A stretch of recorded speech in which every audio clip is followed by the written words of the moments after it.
Facebook. Okay, where else are we live? You gotta put up your screen, yeah. Yeah, then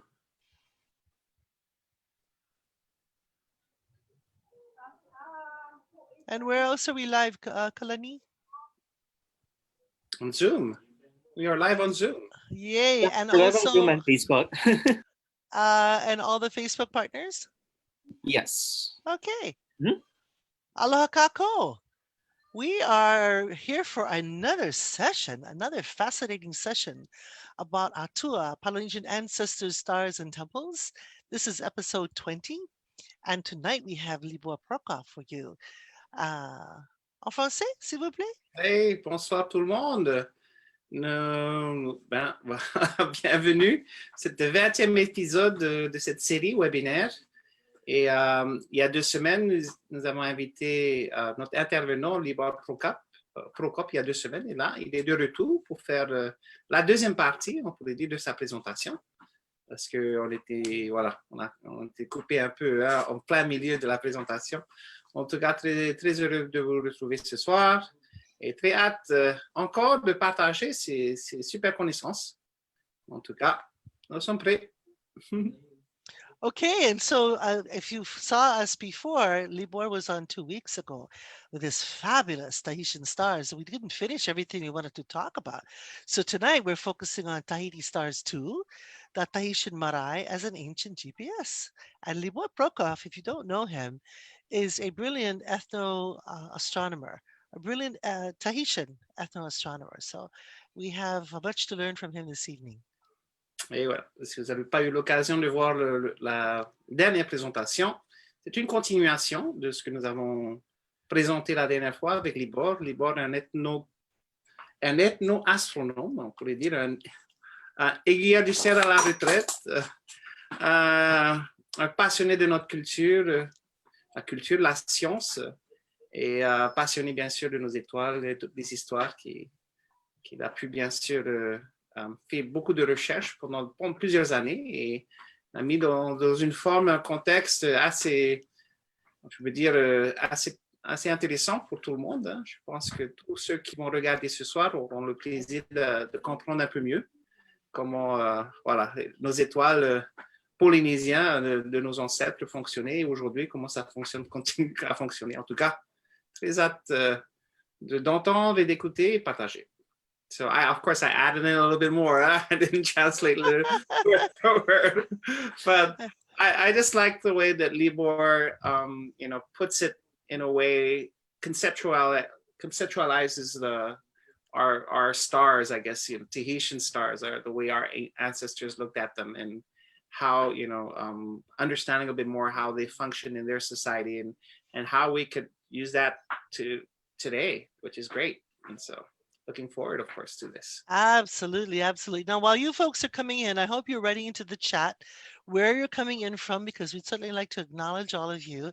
And while that's happening in the first couple of seconds of the show, I wanted to also share with you a brand new thing that we have. And this is something that Hironui put together. It's called Whakarava Skies, or I'm calling it Whakarava Skies because it was done in Whakarava. But I think well, I'm going to let you see what you think. Here it is, something Voilà. new.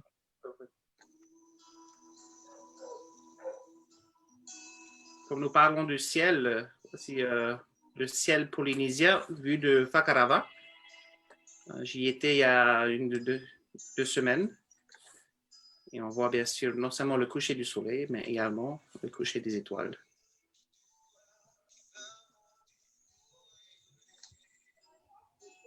Ay, may ano, manaya Kalani. On voit bien la Hello, Ikikay.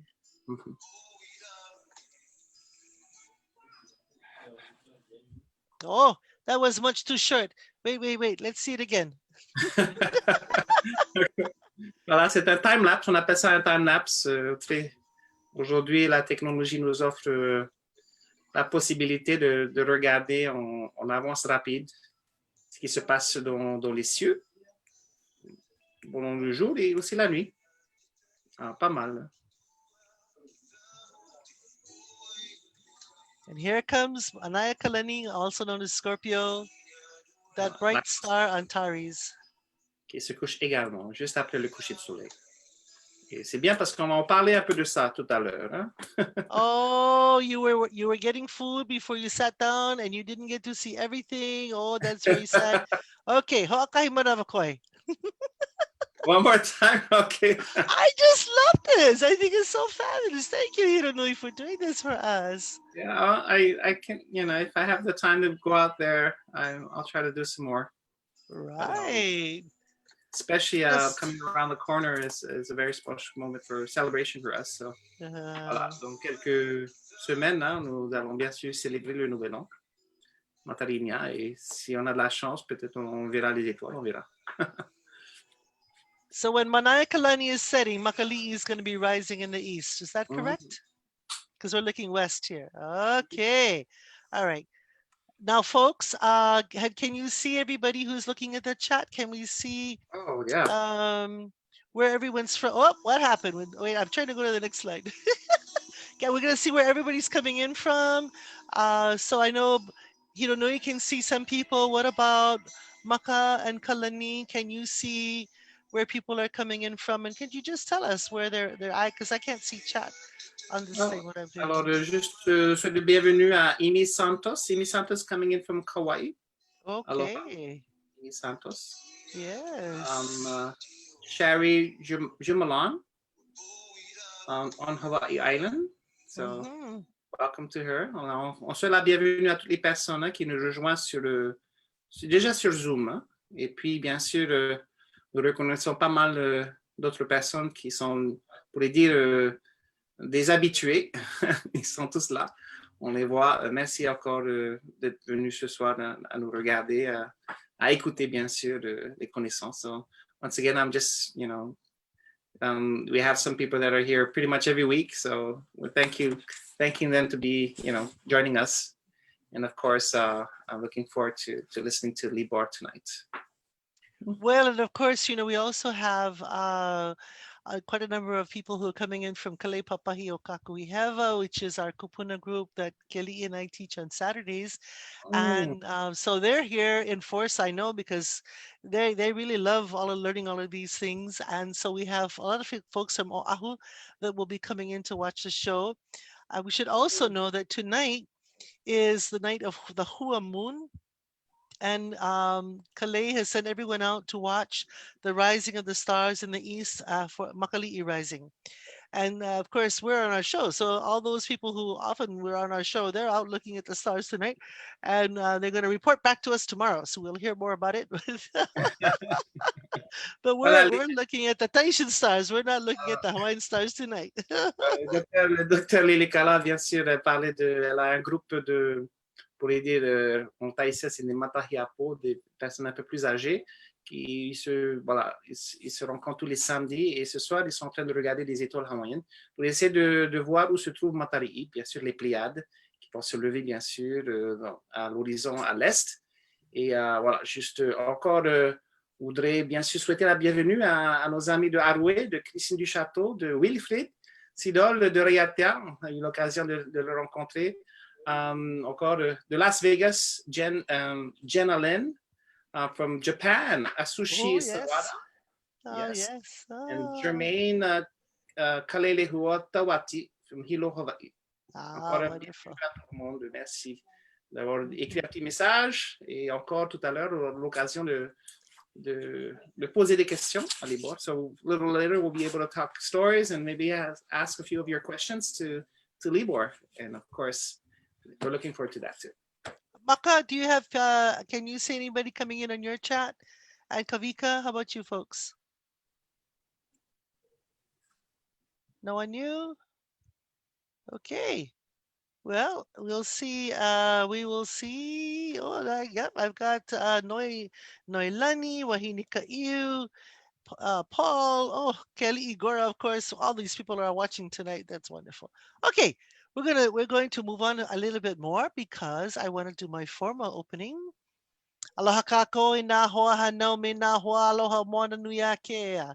Mai kapi'i nā kala maunga tea o Rapanui a kanapo o anā kala ma te tai o Rehua o Aotearoa aloha. Aloha to all of our cousins and friends of the Polynesian Triangle, from the rising of the sun in the east at Mauna Teatea of Rapa Nui until the setting of the sun in the west in the sea of Rehua of Aotearoa. Aloha. Voilà. Bienvenue à tous nos amis, nos cousins du triangle polynésien. À l'est, nous nous retrouvons à Mauna Teatea de Rapa Nui jusqu'à l'ouest, où le soleil se couche. La mer de Rehua sur Aotearoa. Bienvenue à tous. Great. Okay. So I am Lilikalā Kameʻeleihiwa of He'eia Oahu, your branch chair and host of our weekly Wednesday night Polynesian ancestor webinar. And you can see where I live here on Oahu on the windward side in a little ahupua'a called He'eia. I am joined by our most excellent French translator, Johan Hironui Bouit of Tahiti, Mauhi Nui, and together we welcome all of our cousins and friends from Hawaii, Tahiti, Aotearoa, Tonga, Samoa, Kuki'airani, Australs, Tuamotu, Marquesas, Rapa Nui, and even from France, because I know Rumi, my student from last year, often will come in from France to, must be a bad time of day for her there, 7 o'clock in the morning, I think, to come and see what we're saying. En français? Oui, petite présentation du docteur Lilikalā Kameʻeleihiwa de He'eia Oahu. Vous voyez bien sûr sur la carte, elle se trouve là en direct. Et bien sûr, elle est la présidente du BRANT, on appelle ça du centre de l'école des études comparatives polynésiennes qui se trouve à l'université de Hawaï. Et là, c'est notre 20e épisode sur les connaissances de nos ancêtres polynésiens. Alors, je suis votre traducteur ce soir. Je vais parler en anglais, en français, en anglais. Et je suis le traducteur depuis 20 épisodes, alors très honoré de faire ce boulot pour tout le monde afin que nous puissions bien sûr partager ces connaissances avec le plus de monde possible. Et nous souhaitons la bienvenue à tous nos cousins, nos amis, alors à la liste bien sûr des îles Hawaï, des îles de Tahiti, Aotearoa, ça c'est la Nouvelle-Zélande, Tonga, Samoa, Kuki'airani, ça c'est les îles Cook, des Australes, des Tuamotu, des Marquises, de Rapa Nui, bien sûr, ça c'est les îles de Pâques. Bien sûr, des États-Unis, de la France et de l'Europe, un peu de partout. Hein. On a eu pas mal de personnes qui nous suivent de partout et très heureux de les accueillir encore ce soir. Bienvenue à tous et à toutes. Okay. So as usual, before we begin our discussion of Polynesian ancestral knowledge, I would like to thank and honor Gladys Kamakaku'okalani Brandt, for whom our Center for Hawaiian Studies is named. It was her vision and her bequest to the Brandt Fund at the UH Foundation that allows us to support the work of the Brandt Chair for Comparative Polynesian Studies. I have a special oli for her tonight, and I would like to dedicate it to her as well as to all of our Tahitian cousins and to Libor Prokop. Alors, avant de commencer la discussion, bien sûr, elle veut rendre hommage à elle s'appelle Gladys Brandt. C'est grâce à elle que l'école des études hawaïennes existe à l'université de Hawaï, et elle a mis en place une fondation qui s'appelle le Brandt Fund, en collaboration avec l'université de Hawaï, pour mettre en place cette école des études comparatives dont le Dr Lilikalā est la présidente, le chair. Et ce soir, elle va faire un oli spécial. Hein. Elle faisait les derniers épisodes d'autres olis. Là, ce soir, c'est spécial et dédié, bien sûr, non seulement à Gladys Kamakaku'okalani Brandt, mais également à tous les cousins tahitiens et bien sûr à notre présentateur intervenant ce soir, Libor Prokop. I know she must be very happy tonight. So this chant is for the sun that we in Hawaii call Kanehualani, and it sounds like this. E Kanehualani, Kanehualani, alakawa. Kau kahoku o kahi hele kia lalu. Aloha kamakuku kapaka vahine. He vahine lohiu na nai kamakani. He makani lohiu ha upu mayu lukui. So it's a short chant, but it talks about all the ways that we know the sun and we watch the sun. And especially how Maui, who was a child who helped his mother make kapa, how she and he watch the weather and are able to tell us when the weather will be the right time for kapa. Alors voilà, c'est un chant qui parle un peu du comportement du soleil dans le ciel hawaïen. Un chant qui parle de Maui, enfant, et sa maman qui observaient le ciel et qui pouvaient bien sûr déduire de comment la météo sera afin de pouvoir fabriquer du kapa ou du tapa. Ça, c'est petit ouli, on appelle ça, un chant que le Dr. Lilikalā a interprété pour nous ce soir, Maruru et Marururoa. Yeah. And now we're going to bring you to the real fascinating person of the evening, who is Libor Prokop. Libor, thank you so much for coming. And now I'm going to be silent, and it'll just be you and Hironui speaking for the rest of the evening. Voilà, alors, elle est très heureuse d'accueillir Libor Prokop ce soir. Comment très excité d'écouter les connaissances que tu as pu, bien sûr, dans toutes tes recherches, rassembler afin de pouvoir partager avec le plus de monde possible, dont nous, bien sûr, qui nous avons hâte d'écouter. Et en tout cas, on te laisse parler en français. Moi, je vais traduire en anglais.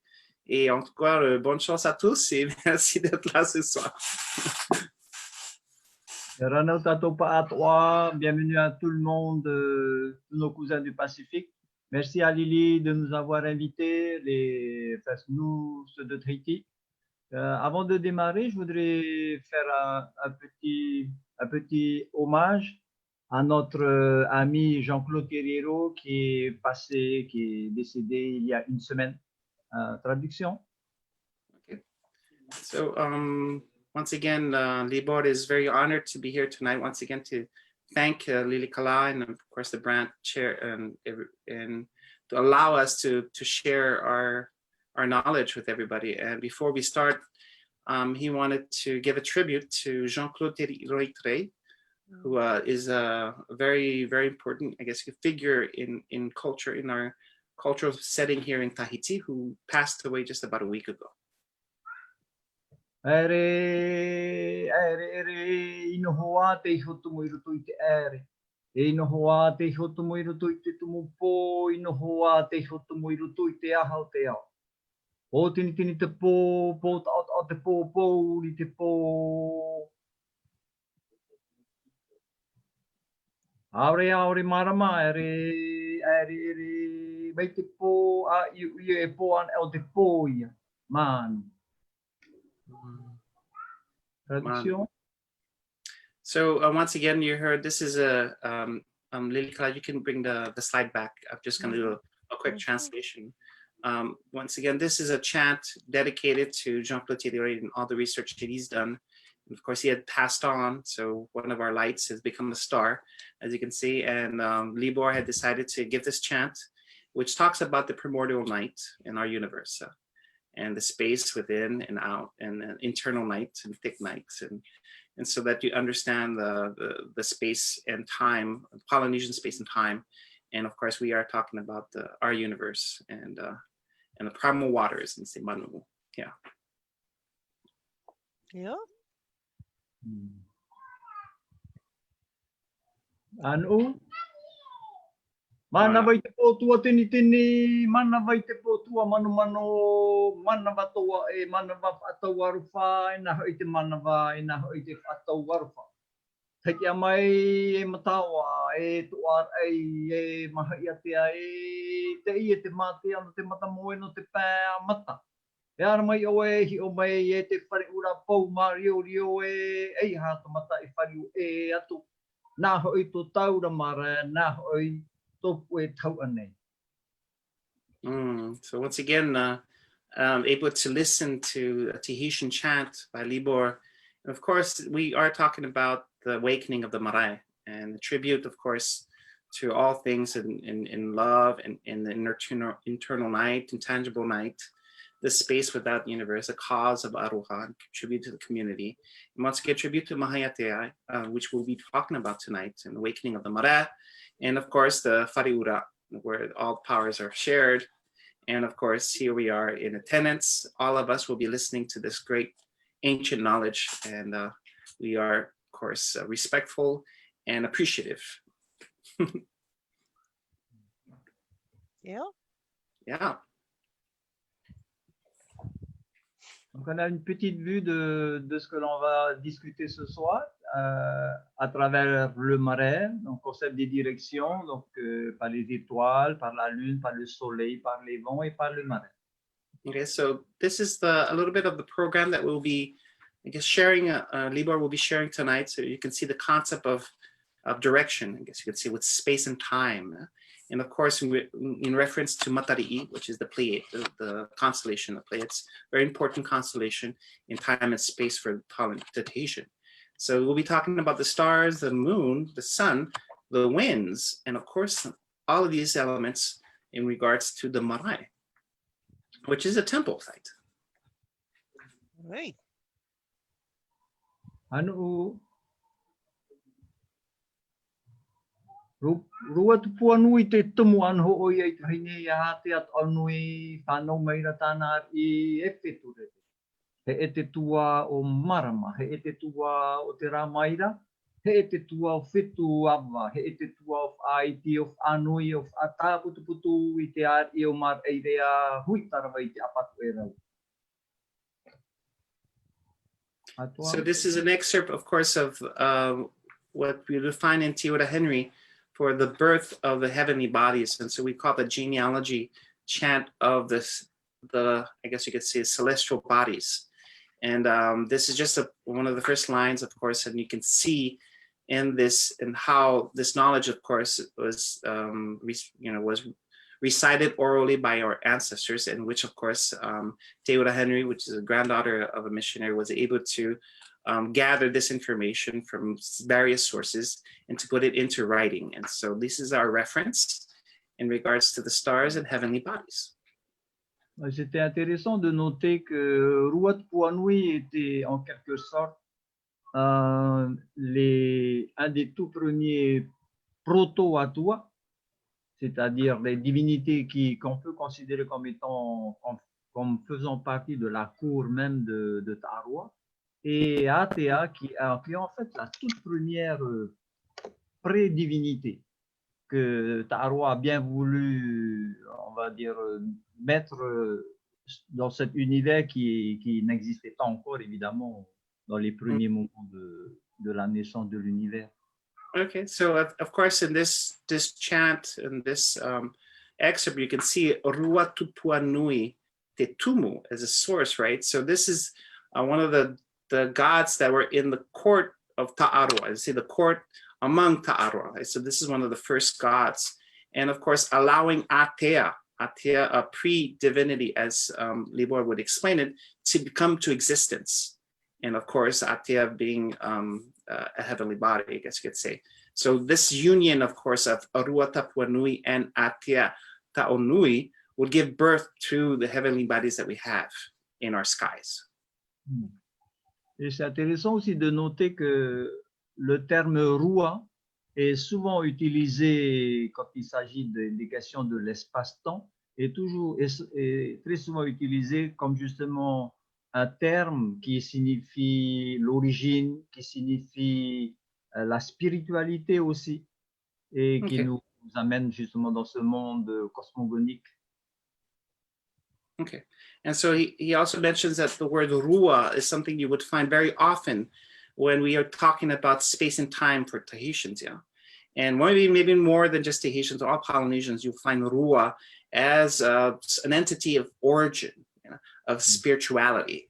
And of course, we're talking about a mythology and cosmogony.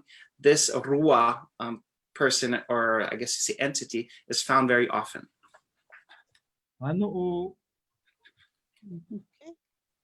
Next. Next. This one? Yep. Yes. Juste une petite révision par rapport à ce que l'on a vu la dernière fois à propos du ciel. C'était juste pour montrer en fait que ici aussi à Tahiti, on a le souci de dresser la carte du ciel et que l'on avance, on va dire, de manière prudente, façon de parler. Et en tout cas, il nous reste encore tellement de chemin à faire. Okay, and so this is once again a review from last time when we talked about the stars and the different, I guess you could say, interpretations of how we view the sky. And this, of course, is the two hemispheres that we like to think about, the northern hemisphere and the southern hemisphere, from the viewpoint of a person on the date around Matari'i, which is around the November 20th. And this is what you would see in the sky above if you're facing the north and the south. Donc, on a les deux hémisphères, celui de gauche, l'hémisphère sud, centré sur le pôle sud céleste, et celui de droite, l'hémisphère nord, qui est donc centré sur le pôle nord. Les deux hémisphères, évidemment, celui de gauche tourne de la gauche vers la droite et celui de droite tourne de la droite vers la gauche. Et les deux sont centrés, en fait, j'ai choisi le moment, en fait, de Matar Inia, où à gauche, le centrage, en fait, la ligne médiane, ce qu'on peut appeler le méridien lorsqu'on va se référer à la Terre, est centré donc sur le poisson austral, Fomalhaut, c'est-à-dire Tauruanuif Atereva. Et à droite, on va dire dans la ligne médiane, on va en voir la tête de Pégase, qui est en fait, donc, ces deux hémisphères sont, enfin, lorsque ces deux constellations sont alignées, après le coucher de soleil, quand la nuit est tombée, ça nous indique justement l'entrée dans le Matar Inia. Mm-hmm. And so this, as you can see that in these map of the skies, so the red line is above is what you would see. It's above the horizon.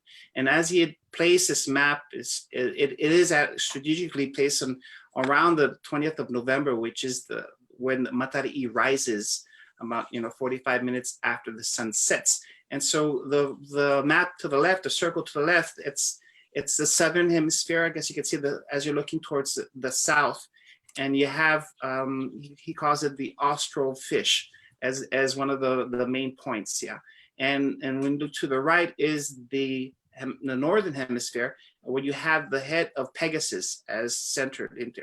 And of course, you would see as you're looking towards that, you would see rising on the right-hand side as it moves over to the left. You would see, of course, Matari'i rising. Yeah. And so this gives you a great view. If you need a map to look at the skies around that date, this is how, of course, Libor has presented it, and which is wonderful. I have a question. Excuse me. For Anania, does that in Tahitian mean the upper pillar? Yes, that's it. Ah, okay. Okay. Le dernier The North Star, Anania. Yes. Alors, on parlait de Anania, qui est bien sûr l'étoile du Nord, qui n'est pas visible de Tahiti. Hein. C'est pour ça, quand vous regardez sur la carte à droite, elle se trouve en dessous la ligne rouge. I'm sorry, just translating in French. So that was the question. No, I'm trying to memorize all the Annas. Yeah. From the Anamua to the Anaiva to, and this one. Wait, Nia, what that means above. That's right. Thank you. Merci. Marudo. Ce qu'on peut noter aussi, c'est que bon, la circonférence, là, dans les deux hémisphères, représente l'équateur céleste, qui est en fait aussi le pendant sur la Terre. Hein. L'équateur céleste et l'équateur terrestre sont quelque part confondus quand on parle de la projection donc, de l'un par rapport à l'autre. Et donc, ce qu'on peut noter, c'est que dans ce ciel-là, à gauche comme à droite, au-dessus donc de la ligne rouge, ce sont donc les ciels qui sont visibles le 20 novembre à la nuit tombée. Et tout ce qui est dessous, donc c'est ce qui n'est pas visible. Et donc tout ce qui est en bas là, est très proche de l'équateur, très proche donc de la limite de la circonférence.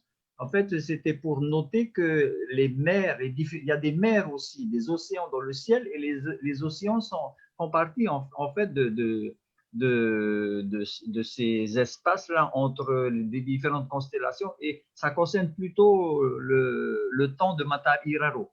Hein, donc, lorsque ce qui est en bas va venir à son tour vers le haut pour être visible à l'observateur, eh bien, on sera dans le temps de Matar Iraro, et toutes ces mers-là seront visibles également. Et également, à noter que tous les piliers du ciel seront visibles aussi simultanément.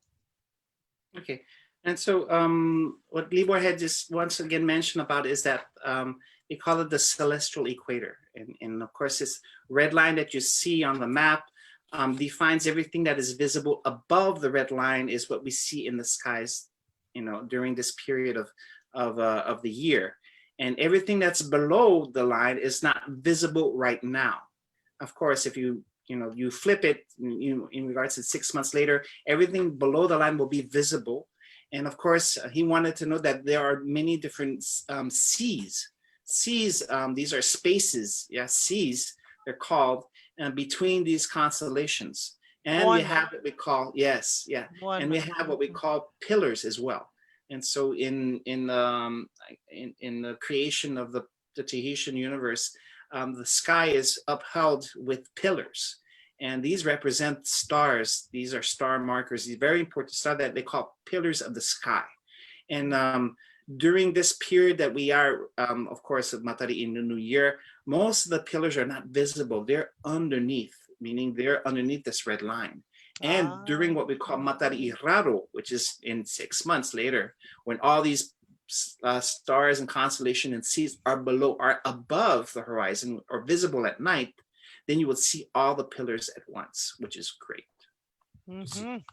Excellent. We're moving on. Right.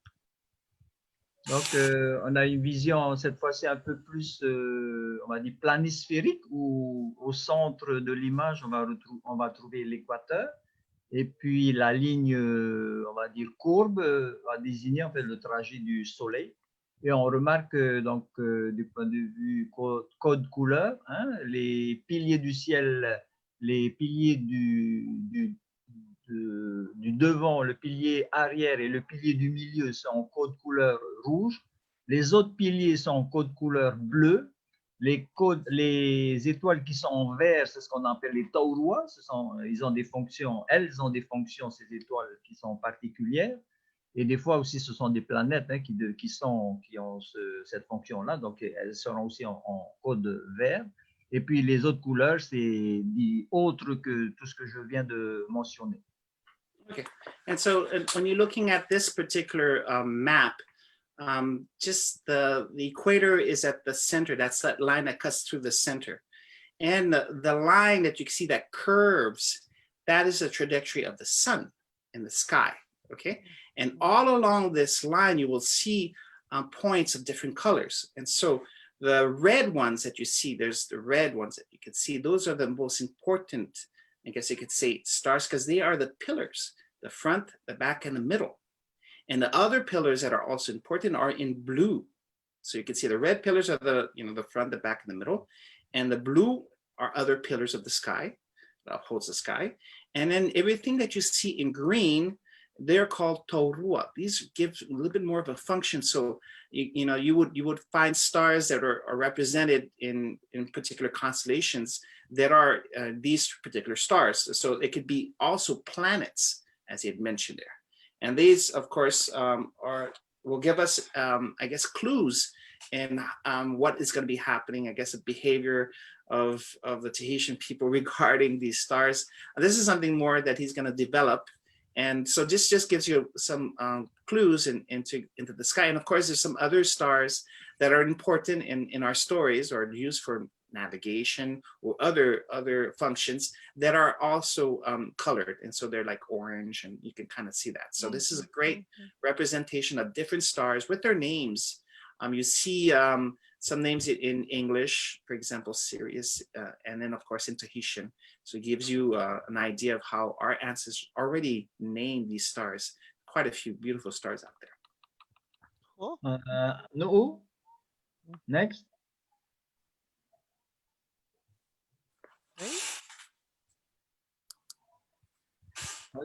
Donc, c'est la même image avec des polices de caractère agrandies pour qu'on ait une meilleure idée des noms hein, que l'on a pu identifier, des étoiles identifiées, je veux dire, par rapport à cette image.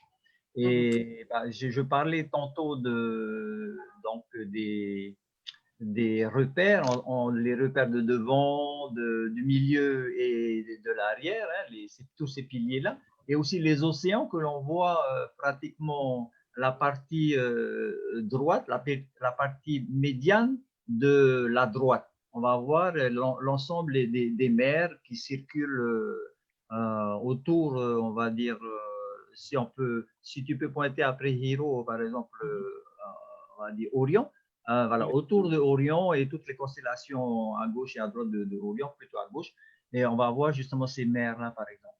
Mm-hmm.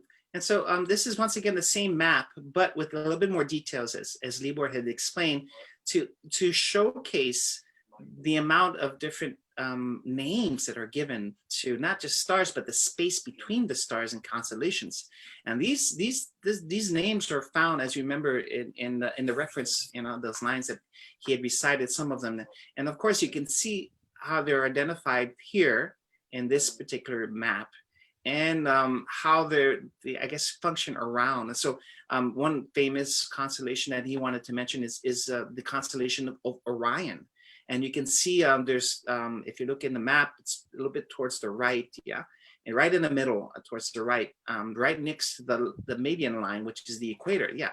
And so you have Te Uru Mere Mere, which is the star of Orion that represents Toru, which is the 3 stars that are evenly spaced. And of course, you can see there's other things around it as well, like Toru Omere, Toru Anet. These are all markers. As you see, these are repera, these are markers that help you and understand a little bit. And so once again, being able to not just gather these names from the oral tradition that was shared, but also being able to place them on a map, as Libor had done for us tonight.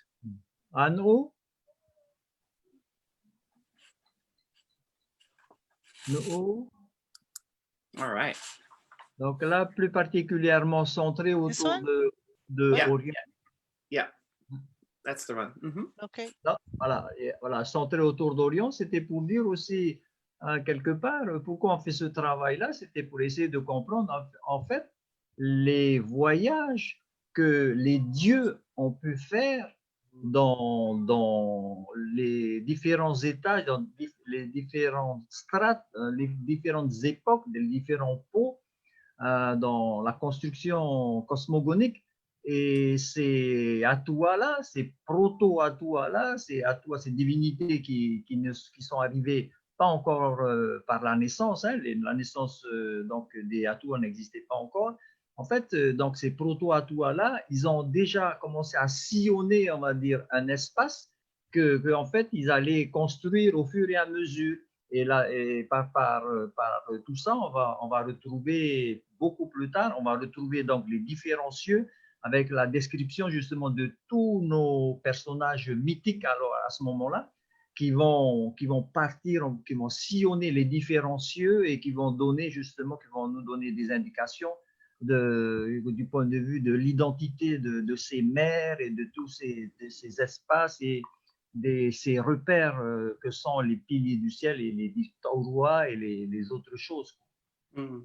Okay, I'm going to try my best to be able to translate it, okay? So Libor had talked about a voyage, the voyage of the gods. And so before the gods were born, there was these divinities, these entities that were created.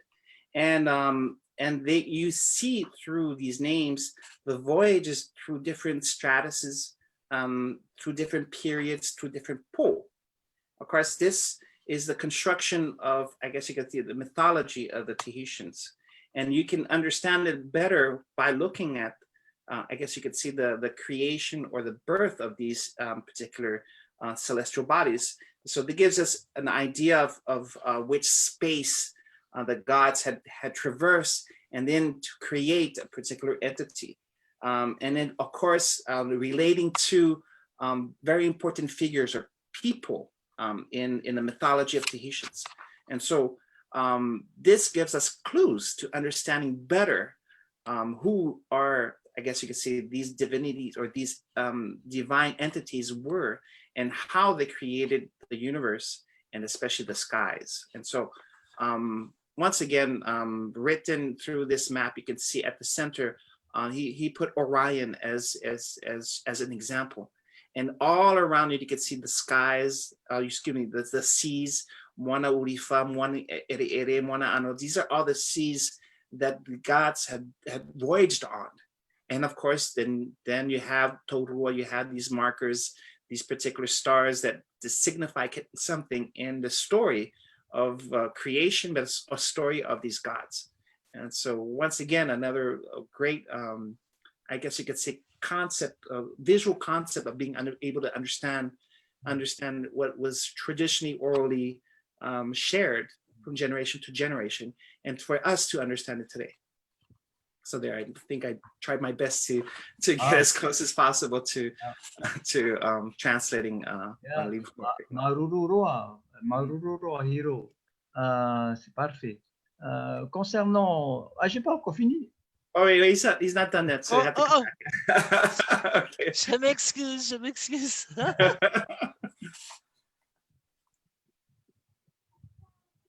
This one? The previous one. The previous one, please. Yes. This Non, one? c'était juste pour noter. Yes, good. C'était juste pour dire aussi que la thématique générale de la présentation, c'était quand même le marais au centre de tout ça. Et quand on dit le marais, on rappelle que, par exemple, les piliers du ciel sont des éléments constitutifs du marais. Les piliers du ciel sont les supports du ciel de Ta'aroa, de la maison de Ta'aroa qui est la maison des dieux.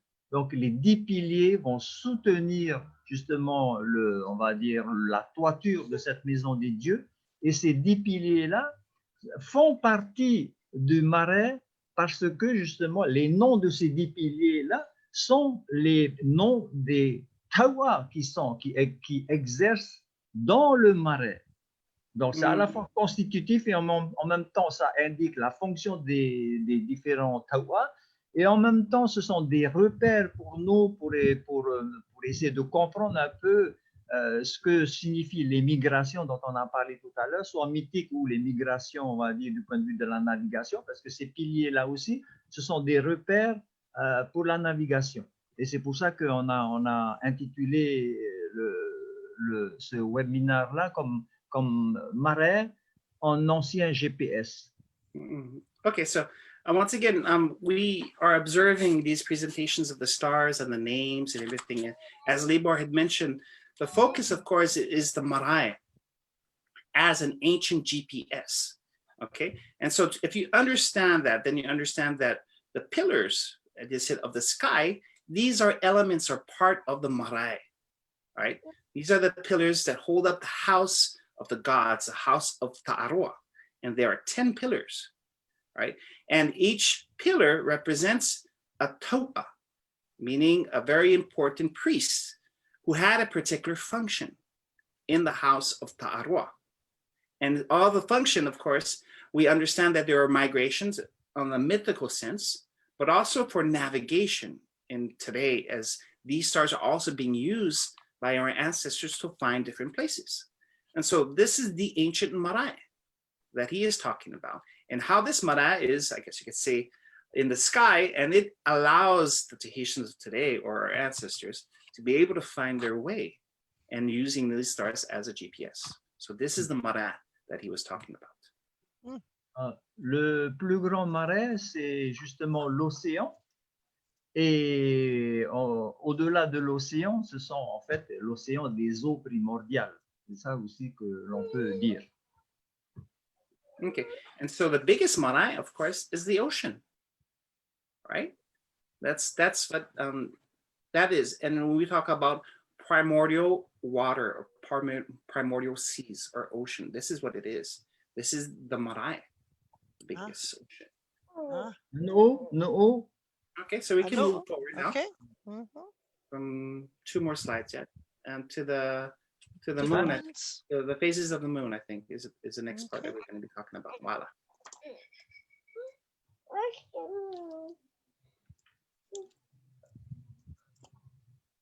Is this one? Yes, that's okay. J'ai profité donc à travers cette présentation-là pour nous donner une petite idée de ce que pourrait être le calendrier lunaire quand il s'agit d'identifier les phases lunaires du point de vue de l'observateur polynésien, avec tous les noms qu'il peut y avoir, et aussi de mentionner, par exemple là j'ai mentionné pourquoi on utilise le terme roto, roto muri, quand il s'agit de parler par exemple du calendrier lunaire. Alors là, il y a 2 parties. La partie d'en haut, c'est les phases lunaires quand il s'agit de rentrer dans un système que moi, je qualifie de système de nuit, c'est-à-dire après le coucher de soleil. Et en bas, l'image d'en bas, c'est en fait le système de jour où il est question donc des phases lunaires de 16 jusqu'à 30 par exemple, parce qu'il y a 30 phases lunaires dans le calendrier lunaire, et où les choses qui sont identifiées sont identifiées par rapport au lever du soleil, donc la nuit, 45 minutes avant le lever du soleil. Et donc là, on va voir par exemple pourquoi roto. Pourquoi par exemple dans les deux systèmes, on dit ore roto pour le premier quartier, c'est-à-dire la 8e lune dans le calendrier polynésien, et ore roto pour la 22e lune pour le dernier quartier. Si tu peux traduire. Okay. So this is a representation of the lunar phases. As you can see, we have 30 different phases, which each having a name or being identified. Okay. And so what you see above, you can see you have these parts, there's the parts that are above, that is after the sun sets. And so you have these particular moons with these particular names above. And below is what you would have, that's from 16 to 30, the 16 to 30 phases. This is what you have before the sun rises. Right? So there's two, I guess you could say, I guess it's separated in two parts, right? And so he talks about ore roto, which has the names of the 8th and the 22nd, so the first and the last quarter of this. So I'm trying to, once again, so this is just first part of his thought process in regards to this system of being able to identify the names of the lunar phases. Okay, so he's going to continue on to explain a bit more, and I'll probably ask a few questions because I just don't want to be lost as well. Okay, alors, je voulais juste clarifier, c'est en deux différentes parties, n'est-ce pas? C'est une continuation des phases. Un après le coucher du soleil, c'est ça? Ça, c'est en haut. Et avant le lever du soleil, ça, c'est en bas. C'est ça? C'est ça, c'est bon. Ouais, okay. C'est bon, la traduction est bonne. Et donc, okay. par rapport à ici, donc, bon, je vais juste me focaliser sur le thème roto. Par exemple, dans les deux systèmes, donc la ligne médiane, quand on dit roto, ça veut dire justement que la lune, la phase lunaire, la 8e lune et la 22e lune, en fait, nous indiquent la position dans l'espace qui correspond à ce qu'on appelle le méridien, c'est-à-dire la ligne nord-sud. Donc, si on veut, en navigation, si on veut trouver le nord, ben, on peut se référer déjà par rapport aux phases lunaires, et quand on connaît ore roto, la 8e ou la 22e lune, on peut déterminer justement déjà le roto, c'est-à-dire en fait la ligne nord-sud, le méridien du lieu. Okay, and so this is to help you identify the meridian line from north to south. So he's saying that ore roto, which is the 8th phase and the 22nd phase, when these phases are visible in the sky, this could help you identify where the meridian zero, I guess you could say, is located, north to south. And for navigation or for traveling, this is a very important, I guess you could say, way of identifying and finding your way, I guess you could say. Alors, bon, je précise aussi que ce système-là, c'est un système qui tient compte de l'observation pendant des dizaines d'années, qui a conduit à une modélisation donc de l'identification des phases lunaires, et que ce n'est pas la représentation des phases lunaires qui sont calculées par le bureau des longitudes. Hein, voilà, c'est pas tout à fait la même chose.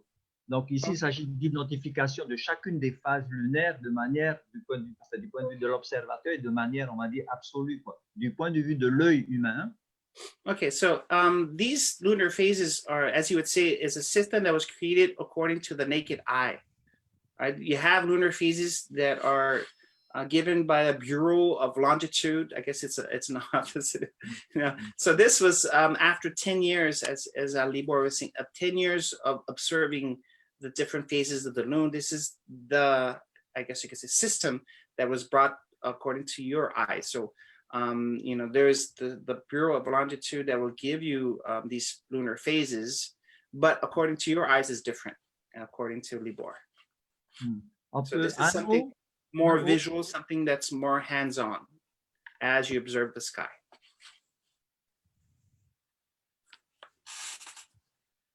Okay. All right, perfect. So he has a little delay, Lilikalā. So this is yes, the okay. Donc c'est la même chose, hein, juste pour se familiariser avec donc les différentes phases lunaires, et donc pour dire aussi que la position de ces phases lunaires dans le ciel, c'est juste pour dire, par exemple, si on prend la quatrième lune, hein, c'est-à-dire Hamiyama Mua, donc la position dans le ciel, en fait, c'est celle-là que l'on voit comme ça, hein, physiquement, c'est-à-dire que dans le ciel, on a cette localisation-là, comme vous le voyez, et en fait, chaque phase lunaire, par rapport à la phase précédente, chaque phase lunaire est en retard enfin, tous les jours, hein, est en retard d'environ une main, la largeur d'une main dans le ciel, c'est-à-dire 45 minutes à 50 minutes du point de vue du temps. So this is how you would see the moons at night with your naked eye, as he is talking about the position in the sky. So you can see down below, you have that horizon, and as you're looking up at the sky, that's where you would find up at the same time throughout the night at different times. And he had mentioned that every night there's just a delay of one hand. So if you put your hand out to the sky, you'll see at the same time that the moon will be there one hand before. So this gives you an idea. So if you're looking at the Hamiyama Mua, which is the fourth lunar phase, as an example, that's what you would see. And then the next moon that you would see will be, I guess you get a little bit later by one hand. No. Okay.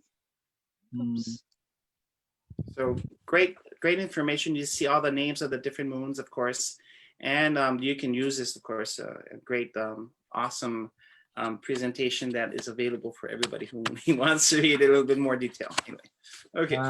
Est-ce qu'on, du point de vue du temps, on a combien de temps pour voir si on accélère ou... Oh non, c'est bon. On y a 10 minutes avant 8 heures. Je pense que on est bien. D'accord. On est à la moitié de notre présentation. Oui. Non, un peu moins de la moitié, un tiers. D'accord, So, ok. Yeah. C'est intéressant d'avoir, de donner un peu le temps qui nous reste, hein, pour la présentation. Yeah, okay, so just want to make sure that we'll go through, because this is some very important stuff that he wants to go through, and he just wants to know if he's going to fly through it or not. And I said, I think this part, Matari Inia and Matarira, is I think something that we could spend some time on. So we're 10 minutes to 8. We got, good 20 minutes after that we'll go through. Okay, vas-y. Okay. Donc, dans cette présentation de Matari Inia, donc on a donc le 20 novembre, après le coucher de soleil, on a le soleil sous l'horizon, la ligne centrale là ici horizontale, ça indique l'horizon, avec les noms tahitiens et essentiellement tahitiens, avec aussi en français. À gauche, à l'ouest, on a Anamua, Antares dans le Scorpion, qui est juste au-dessus de l'horizon au couchant, et à l'est, Aldébaran, Anamuri, le deuxième pilier du ciel, au levant, et juste au-dessus donc dans la constellation du Taureau, juste au-dessus, c'est Matari qui nous arrive justement dans l'acquisition visuelle, au moment où justement en haut, dans le roto du ciel, hein, dans ce qu'on a parlé donc du méridien, il y a ce Taurua-là qui vient juste faire comme une espèce de triangulation pile poil au milieu du ciel, pour bien dire que ça y est, on est dans la phase idéale, pour nous dire qu'on est dans le ciel de Matari Nia, quand la nuit est bien installée. Okay, so this is to show, I guess you could say, the sky at the moment precise, and what we would say the rising of the Pleiades, so Matari. So these are the elements, and make sure that you understand that this is when I guess you could say the new year starts. So to the left in the middle, you could see the dotted line, that's the horizon, right? And so as you mentioned, 45 minutes after the sun has set is when you would see, of course, the darkness complete, absolute dark. And then you would see on the left-hand side at the sunset in the west, you would see the Timatawa Maui, or as you would say in Hawaiian, anyway, that is Scorpio, that is setting at that time. Opposite at the east, as you can see to the right of this particular presentation, you would see the rising of Anamuri, which is the second pillar of the sky. And of course, that being identified with the constellation Taurus. Aldebaran is the marker, star marker Anamuri, right? And just above that is visibly when you see the Pleiades, the Matari. Okay, and so to make sure that you are at the beginning at the right time, you have to look straight above. And so you can see Roto, which is the meridian, right? As you can see straight above, you have Fomalhaut, which is the constellation of the austral fish. And it is located directly in the middle, at the center of the sky. And this will give you, of course, the idea, the time and space, of course, of the beginning of the new year, and what we call Matarinia. OK, donc après, il y a une petite description de ce qui se passe. Donc, les activités, accueil des dieux, des ancêtres, l'arrivée donc des dieux, des ancêtres aussi. Hein. Et ensuite, la célébration des festivités et les cérémonies aussi, parce que les dieux arrivent, donc les cérémonies et les rituels commencent sur les marais. Ensuite, les offrandes des prémices de la terre, puisqu'il est question de la cérémonie de l'abondance, du retour de l'abondance. Ensuite, le lever des interdictions, évidemment, puisqu'on va rentrer un peu plus tard dans le temps de la récolte généralisée et que l'on nomme à Tahiti en bas tout à fait Ahunira ou Poropa. C'est une célébration que l'on n'a pas encore eu l'occasion de pratiquer à Tahiti concernant le Poropa. Hein? Okay, so once again, and during this period we call the period of abundance, okay, you have a lot of different rituals because we are celebrating the arrival and the hosting of the gods, right? That's one of the first things. The celebration, of course, is you have these festivities of what we call the New Year, right? And this is when you are giving gifts from the ocean and the earth. And this is when we alleviate all restrictions, all tapu. Yeah? This is also the time where you have the big harvest, Ahunira, which he mentioned that unfortunately we haven't really been able to practice that in a sense because we you know, not everybody has things to harvest, but for our ancestors, this is what they followed. And today, this is something that we continue to do, which is great. Okay. Next. Okay. Donc, 6 mois plus tard, donc le ciel c'est en position reverse. Donc, Anamuri, Aldebaran se retrouve maintenant au couchant. Anamua se retrouve au levant. Et au milieu du ciel, devinez quoi? Eh bien, il y a un roto. Celui-là, il s'appelle vraiment Anaroto et qui est Régulus dans la constellation du Lion. And so 6 months later, because our time and space for Tahitians are divided in two, and I believe that's the same thing for Hawaiians and everything. And so 6 months later, you have the reverse effect, I guess. At the sunset, you will find Aldebaran, which is the Taurus constellation. And at rising, of course, you will find Scorpio. And in the middle, right, that in the middle, you have a Roto. And the star name is Anaroto. So perfect, yeah, in a sense. So that's the constellation of the lion. And that is directly above, as you can see, the zenith above. This marks, of course, the beginning of the period of restrictions. So we call Matari Raro. Et dans ce temps-là, dans ce ciel-là, en fait, tous les piliers du ciel sont présents simultanément dans ce ciel-là. On ne peut pas faire plus précis, on ne peut pas faire plus coïncidence que ça. Nos ancêtres nous ont mis un système qui est, on va dire, on se demande comment ils ont réussi à faire ça. Et donc, avec les différentes fonctions que l'on peut imaginer, puisqu'on est dans le ciel enfin, dans le cycle de Mata Iraro, donc c'est le temps des restrictions et c'est le temps des retraites et c'est le temps des enseignements qui commencent. Donc, les dieux vont retourner dans le pot avec les tupuna. Et c'est le commencement du rahui, donc des tapous que l'on va mettre sur différentes choses. Et donc la préparation de la terre pour replanter, pour différentes choses. Voilà. Okay, and so in this period, the beginning of this period of restriction, of course, the restrict is a derogatory term, but this is the time in our ancestors was able to, I guess you could say, in this system, this space of time, we find all 10 pillars of the sky visible to the naked eye, which is incredible, right? So so the period, this is the time where all the gods depart. And I guess you could say they go on, move on to the heavens, right? They depart. And this is where we are, the time of education, of learning. This is the time of when we put down restrictions, tapu, and we allow the earth to regenerate itself, to What rest. kind of tapu what kind of restrictions are placed at this time, please? Alors la question qui s'est posée, quels sont les tapus, Lucas? D'abord, la question du rahui, c'est-à-dire on met un tapou pour la gestion justement de l'environnement, quoi, hein, du ma'a, hein, la pêche, par exemple. Oui. So this is when we can start putting what we call a rahui, right? This is a system of management of resources. So whether it is for food, whether it is for fishing, whether this is the time that you put it so that you allow the earth to regenerate itself. When we see the earth, the lagoon, the environment around us, right? And there's another thing also that he has written on this presentation is a unu.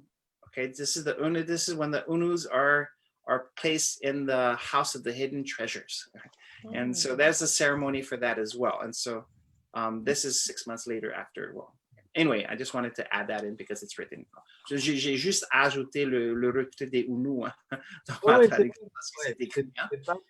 Pour répondre un peu aussi à cette question-là, pour continuer à répondre à cette question-là, il est question justement de l'état d'esprit. Dans le Matarinia, l'esprit, il est beaucoup plus, on va dire, captivé, il est beaucoup plus, on va dire, agité par tous les divertissements, par l'activité des hommes du point de vue justement des célébrations, du point de vue de la consommation des choses. Et Mata Iraro, c'est beaucoup plus donc, dans la question de la retraite, de la solitude, de la réflexion. Et moi, personnellement, j'ai plutôt, dans Mata Iraro, puisque c'est le moment de la chose, c'est là où l'esprit a besoin en fait de couper un petit peu, c'est ça aussi le tapu, quoi, de se couper un petit peu des choses comme on dit mondaines, pour essayer de trouver un espace, pour essayer de trouver un monde beaucoup plus propice à la réflexion ou en tout cas à la spiritualité. Okay. And so, as Ian mentioned, we talked about restrictions, of course, and it's more of a way of being, a way of thinking. Yeah. So matari inia, of course, you alleviate all restrictions. There's a lot of celebrations, and so the mind and the body, right, is cut loose, I guess you could say. It's like, and once you come into matari iraro, of course, we're talking about preservation. We're talking about restoration and of oneself as well. So to allow you to be able to think profoundly. And also to allow you to take care of your, I guess you could say, spirituality. And so this is also this time period, Matari Iraro, for doing that. So talking about learning, the learning processes, of course, and of course, taking care of our spirituality, our essence. Anamuri, Okay, Aldebaran, right, une de ses fonctions, un de ses noms, c'est Fa-Ere-Ere-A. La fonction Fa-Ere-Ere-A. Il y a beaucoup de choses à dire sur Fa-Ere-Ere-A. D'abord, Fa-Ere, quelque part, ça veut dire faire le vide. Et en même temps, quand on fait le vide, c'est pour faire quoi? C'est pour ere. Ere, ça veut dire noircir, ça veut dire remplir le vide. C'est-à-dire, en fait, avant de donner la connaissance, il faut faire place nette d'abord à un ensemble de choses avant que la connaissance soit incrustée dans l'esprit. Et en fait, ere, ça équivaut aussi à la notion de tatouage lorsque les enseignements sont donnés, lorsque les enseignements sont validés pour celui qui a la chance d'approcher la connaissance. Okay. And so another concept to understand in regards to, and when you talk about matari iraru, you talk about fa'a ere a. So fa'a, of course, is the action of ere a, which means to darken.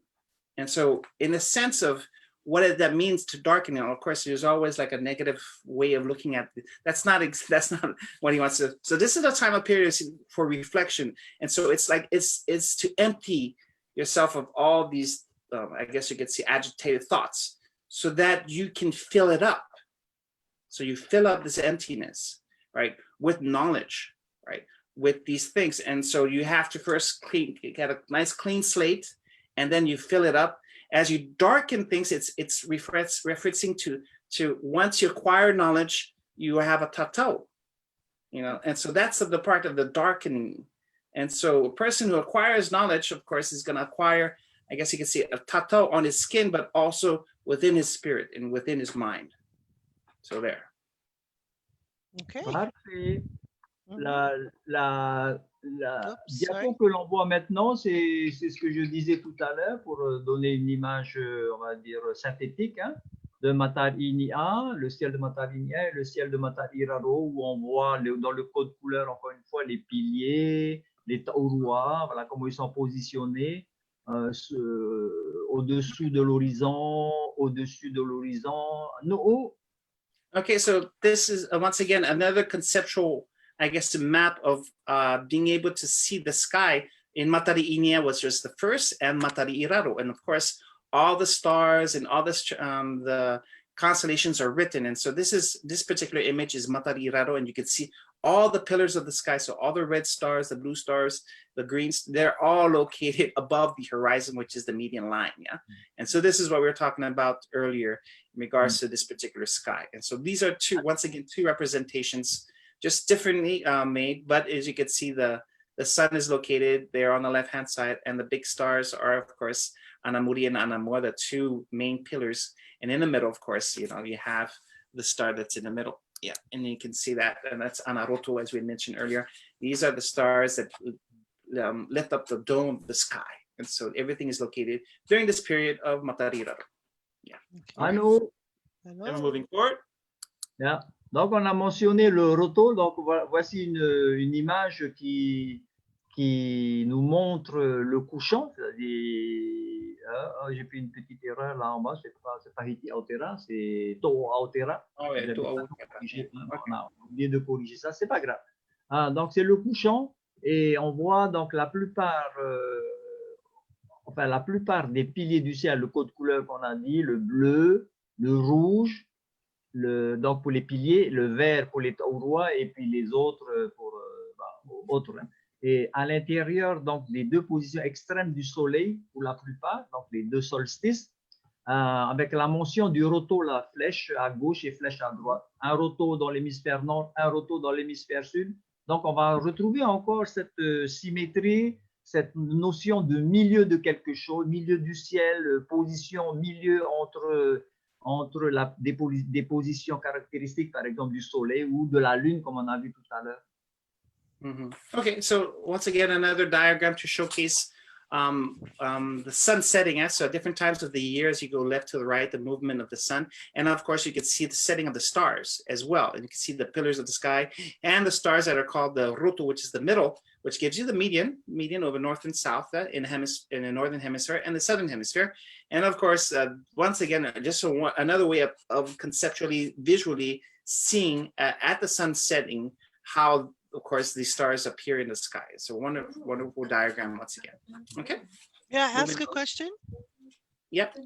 Okay, one of the questions that came in from the chat was, what is the meaning of the Tahitian word mere, What does that mean in French and English, please? Voilà. Le mot mere qu'on voit. Well, there's mere and then there's Orient. mere. There's two different ones. Qu'est-ce que ça veut What's dire? the difference? Yeah.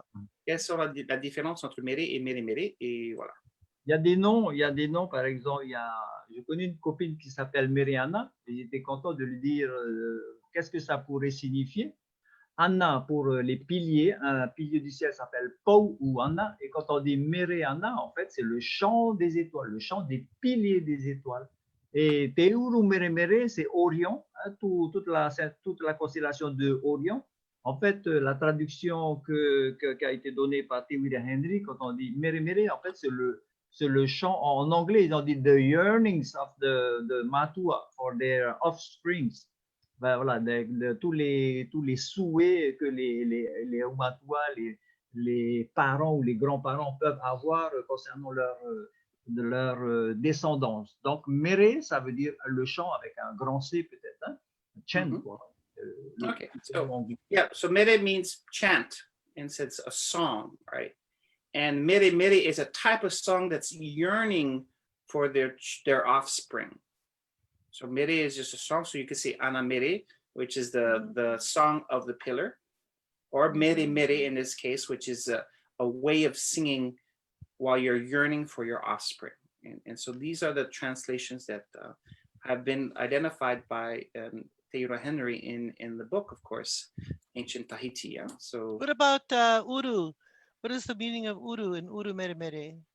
Uru means the gathering. Ça veut dire l'ensemble de toutes les choses célestes à l'intérieur, par exemple, en fait, c'est toute la constellation.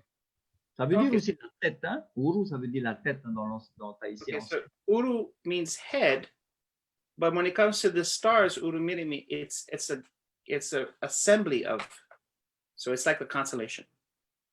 So uru And is that for every constellation? But no, only for Orion, right? Yeah, voilà, c'est tout Orion. Voilà, c'est uniquement pour Orion. Voilà. And that's, of course, identifying Orion, as you mentioned. Yeah. Okay, so if there's another constellation, say Virgo, it's not an uru, mere mere. No, just this one, just the Orion. Yeah, Okay. just Orion. Okay, mahalo. Okay, juste pour te dire, on est à 20h10. Tu vas parler des vents et puis les marins. C'est juste voilà, c'est ça. On va accélérer alors. Il nous reste combien de temps alors, finalement? Il nous reste 20 minutes. Ok, c'est bon, je vais accélérer un peu. Okay. So I'm just saying we're gonna be moving on to the winds, and then after that we spend the last portion, really important portion on the Marae. Okay? Donc la même chose ici pour avoir une autre vision, pour avoir un peu plus de contraste dans les images.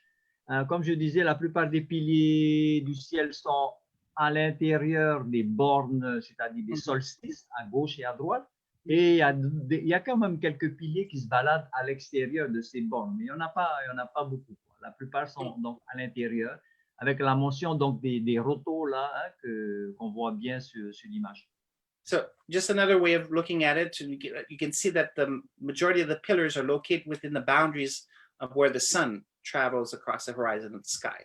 There's some from that are, you can see on the left-hand side that are up, but most been in the middle, and of course the concept of the roto, meaning the meridian in the sky, the northern and southern hemisphere. This is once again another representation. Okay, moving on.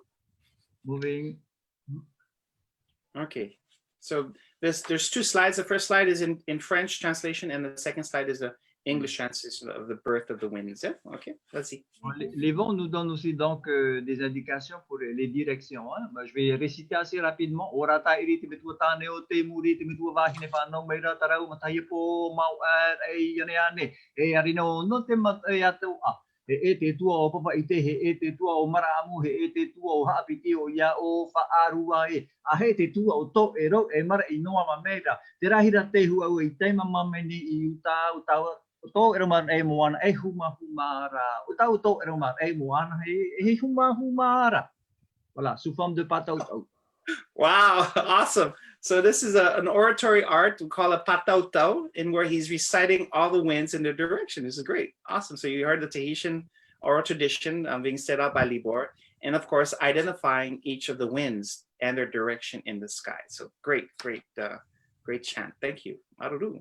Alors, en fait, So, ce texte-là ne correspond pas à l'indication de la rose des vents, et Ruamatai qui est mentionnée ici. Cette rose des vents-là a été utilisée par le service de la météo pendant de longues années. C'est toujours aussi effectif. Et en fait, ne reprenons pas justement ce chant-là qui est en fait le chant peut-être le plus authentique, ou en tout cas le plus ancien qui concerne les vents. C'est juste pour montrer un petit peu pas l'incohérence, mais bon, les différences que l'on peut noter entre un texte supposé être beaucoup plus ancien que ce qui a été institutionnalisé. Donc celui de gauche, le Ruamatai, on a le vent de Tahiti du point de vue général, et puis aussi les vents Pomotu, Rarotonga, voilà. Okay, so once again, this is in regards to the chant that he had mentioned. Of course, you discover all the different winds in the direction. And in this particular diagram, as you can see, you have names in Tahitian and also in Pomotu, the different names that are here. And as you mentioned, that unfortunately, that's the song itself, and they're not being used today. Which, you know, this is a remarkable way of course, identifying our wind in the sky. And so he's just too bad in essence today that we don't use that kind of thing. But as you can see, our ancestors were quite knowledgeable and quite efficient in regards to identifying the winds. So, bon, en réalité, in a nutshell, yeah. En réalité, c'est difficile d'institutionnaliser des vents parce que les vents tiennent compte des clans, tiennent compte de l'endroit où on peut se situer, tiennent compte de l'histoire, soit de la terre, soit de la mer.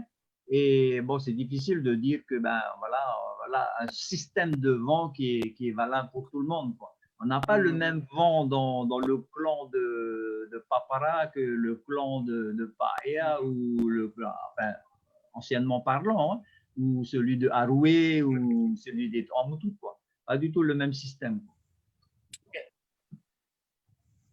So once again, it's a system in regards to how we identify winds in Tahiti, right? And so it really, the winds names go according to your place on position on the earth or on the ocean. And so it changes from place to place in essence. So it's quite difficult to get one, I guess you could say, compass of the wind for everybody, because the names change here from here to there. Okay. Correct. That's true everywhere. Yes. Ali, and now we're going to be talking about Marae, which is the good 20 minutes to talk about Marae. Okay. Allez, oui, encore, vas-y. Okay, so we got a different Marae that we'll be talking about. There's Yes. 3 of them, and four. Oh, sorry. Here we go. There they are. Yeah. Oh, 1, 2, and 3. On a pris sur la carte de Tahiti, on a pris quelques marais, une plateforme d'archers. Et donc, au milieu de Tahiti, Tahiti-Nui, hein, la grande Tahiti, au centre, c'est Papeino. De Papeino, on a pris 2 marais plus une plateforme d'archers. Et en bas, on a Papara avec le marais Mahayatea, et en bas à gauche, marais Ata de Paea. Et on voit que tout ce beau monde-là a des directions, on va dire, semblables.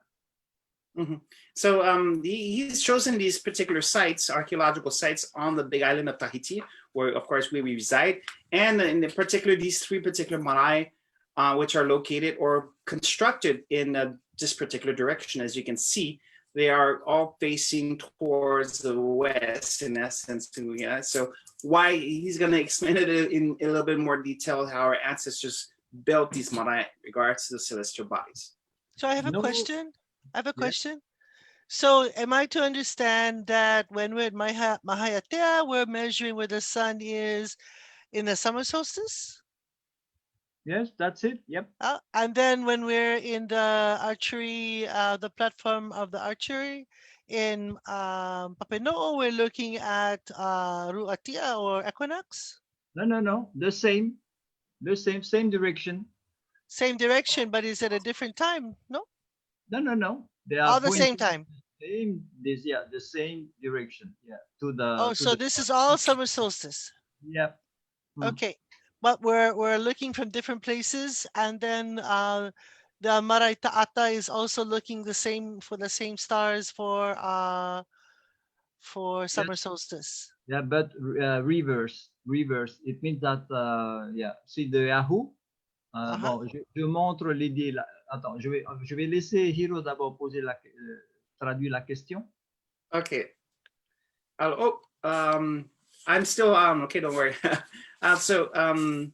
La question, bien sûr, en français de Lilikalā, est-ce que ces marins ont été construits par rapport à un solstice en particulier? Et pour elle, c'est le solstice d'été.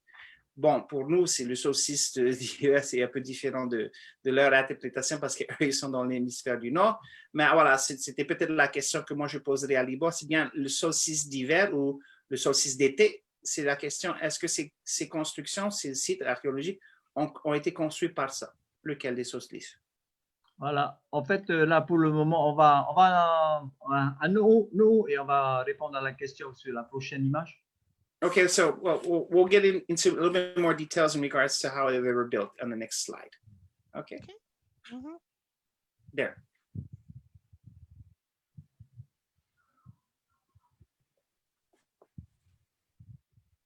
Voilà. En fait, effectivement, à Papineau, il y a un grand marais, le marais cérémoniel, qui est tourné vers les équinoxes. C'est peut-être l'un des rares marais tournés vers les équinoxes. On va déjà commencer comme ça. Okay, so in the previous map, we have the center, I guess you could see, where those platform arches were. The archaeological site is called Wharehape, and that is in the center of Tahiti Nui, the biggest part of Tahiti. And in the center, there is the biggest ceremonial marae. It's called Tirai Opa Opa. It was constructed according to the equinox, as you can see in this image, when the day and the night are equal. Et la question que j'avais posée à Lilikalā, c'était par exemple au bas du marais, donc en croquis là à gauche, en bas du marais, il y a une pierre qui s'appelle Te Opurei a Pele, c'est-à-dire la pierre de Pele, la déesse du volcan qui est très connue à Hawaï et aussi donc à Tahiti, puisque il semblerait qu'elle est originaire aussi de Papineau avant de s'envoler, avant de résider définitivement aux îles Hawaï. And so the particularity of this site called Wharehape is that not only do you have the ceremonial marae that was constructed according to the equinox, but as you look at the image on the left-hand side of the presentation, as you align it further down, there is a stone called Opurei a Pele, which means literally shooting star of Pele. And according to our traditions, or according to these, the story is that Pele, the goddess of fire in Hawaii, Pele actually lived in this valley, or was born, or resided, or Pele existed in the valley of Papineau. That's site FAR 14. Is that the site we're talking about? Yeah, exactly. Okay. And that stone in particular has quite a few petroglyphs all over it. And so it's a very sacred stone. It is the one that has the most petroglyphs in all the stones in all of the valley. Okay, Anu. Wait. So this is during the Ruatia, the equinox. Okay, this one here. But the archery platform in Moorea is what is used to measure the Ruatia, but not here in Papineau. No. Okay, thank you. Just for clarification. Okay, moving on. Now here's the archery platform. Alors voilà, donc la photo de droite nous montre en réel la plateforme d'archer dont l'axe tire vers un amoin entaré dans le scorpion avec une lecture, ce qu'on appelle l'azimut 242.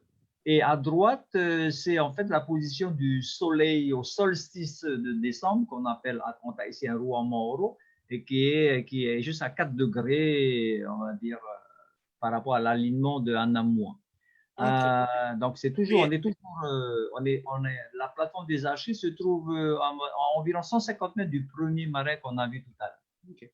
So Yeah, so as Libor was saying, the first marae that we saw earlier, that big one, of course, with the Oporeapere. So 150 meters east of it, you know, where the sun rises, of course, you have another ceremonial area, as you call it, with several marae, and that's the image that you see on the left-hand side. And in this ceremonial area, you have this archery platform, as you can see.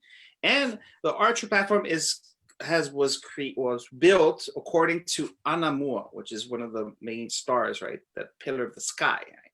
There's an Anamua and Anamuri. So Anamura is at 242 degrees, as you can see, and also the longest day of the year, Rua Mauru, right? Where the sun sets right above there. So just 4 degrees off in that sense, right? So this platform is built in that sense. For summer solstice. Yes, or for our summer solstice, which is your winter solstice. That's fine. But that Anamua is Antares, correct? Antares, Antares, yes. Okay. And this marae that is next to the archery platform here.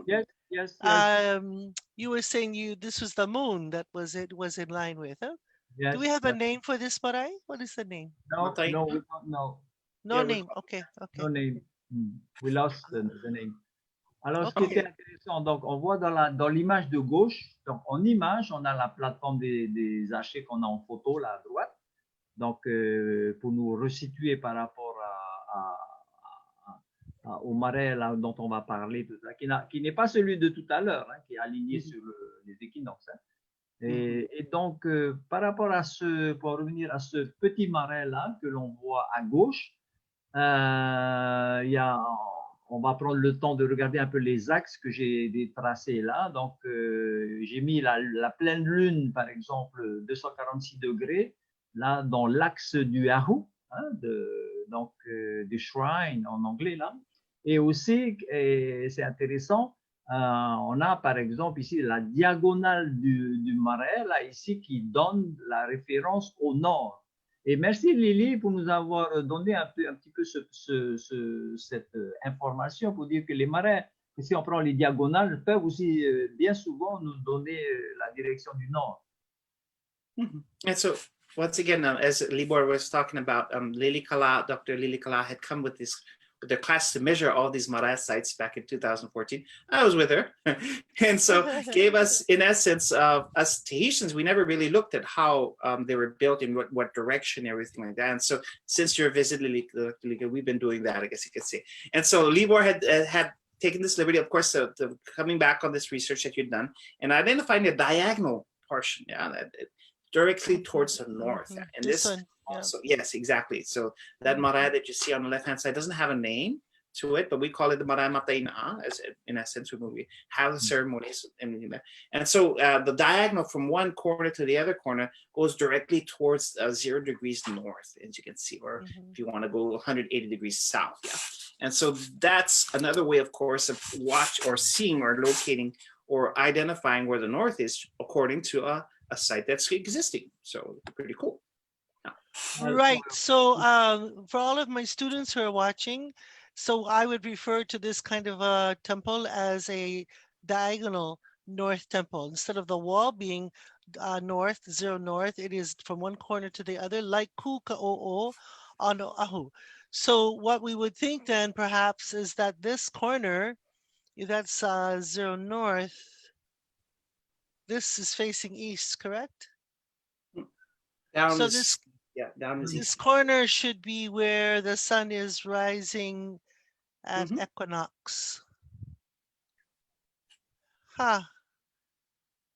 Because that's what diagonal north, opposite of diagonal north would be due east, 90 degrees east, and it's where the sun should rise at equinox, according to our temples. Voilà, juste encore la traduction du Dr. Lilikalā, dont on fait référence bien sûr aux études qu'elle avait menées au niveau de l'identification des différents marais. Là, ça c'est un marais diagonal 0 degré nord qu'on identifie. Et si on regarde bien à 90 degrés de ça, bien sûr, c'est le soleil qui se lève à l'est, à l'équinoxe. Is that correct? Equinox, sun rises in the east. Sun rises, and at the east. And this is like Hititau. in Ra'iatea. So Tapu Atea is one wall 0 north, but Tahiti is diagonal north, and the corner that faces east is where the sun should rise at equinox, right over the first star in the belt of Orion. Le coin qui est vers l'est, elle est construite par rapport au lever du soleil au jour de l'équinoxe. But this drawing is facing west, correct? Yes, yeah, facing facing east, yeah, to the mountain here. This is west though. 246 is west. N'est-ce pas? Oh, no, you're talking about the archery platform. Yeah. Yes. Le plateau des archers fait face à l'ouest. C'est ça. Right. Oui, ouais. Enfin, Okay. ouest, sud-ouest. Alors, ce que je voulais mentionner, on a parlé des étoiles, on a parlé du ciel.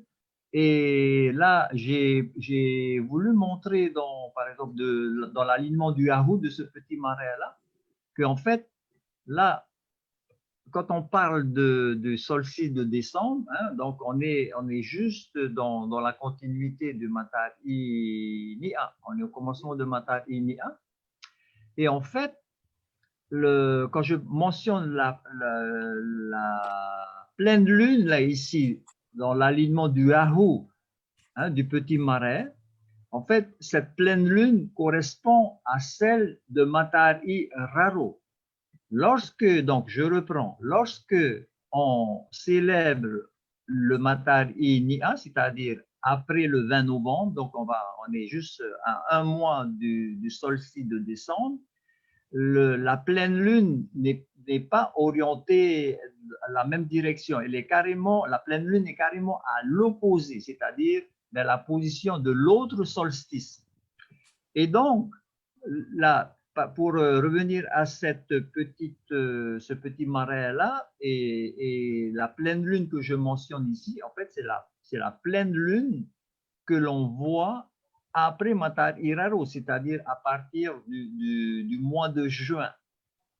La première pleine lune du mois de juin, c'est extraordinaire parce que tu te places ici dans le coin là, du Yahoo et puis tu regardes à 4 heures du matin, tu vois 4 heures, 5 heures du matin, tu vois la pleine lune se coucher juste dans l'alignement du Yahoo.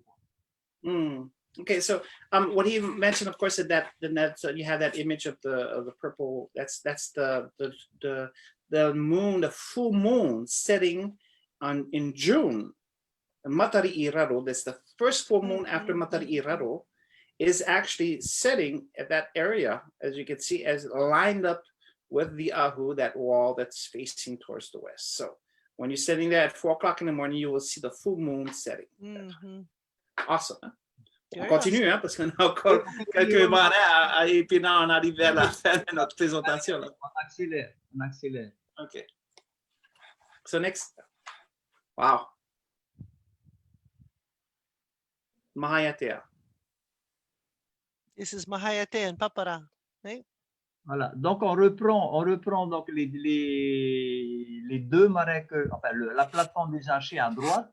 Et puis le petit marais qu'on a mentionné là ici pour avoir une vision justement synthétique de tout ce monde-là aligné justement vers, là c'est une perspective maintenant astronomique, hein, vers justement Anamua que l'on voit à gauche là-bas, donc tout ça vers le solstice donc de décembre, hein, donc cette grande flèche là qui regroupe en fait tous les 3 marais en fait.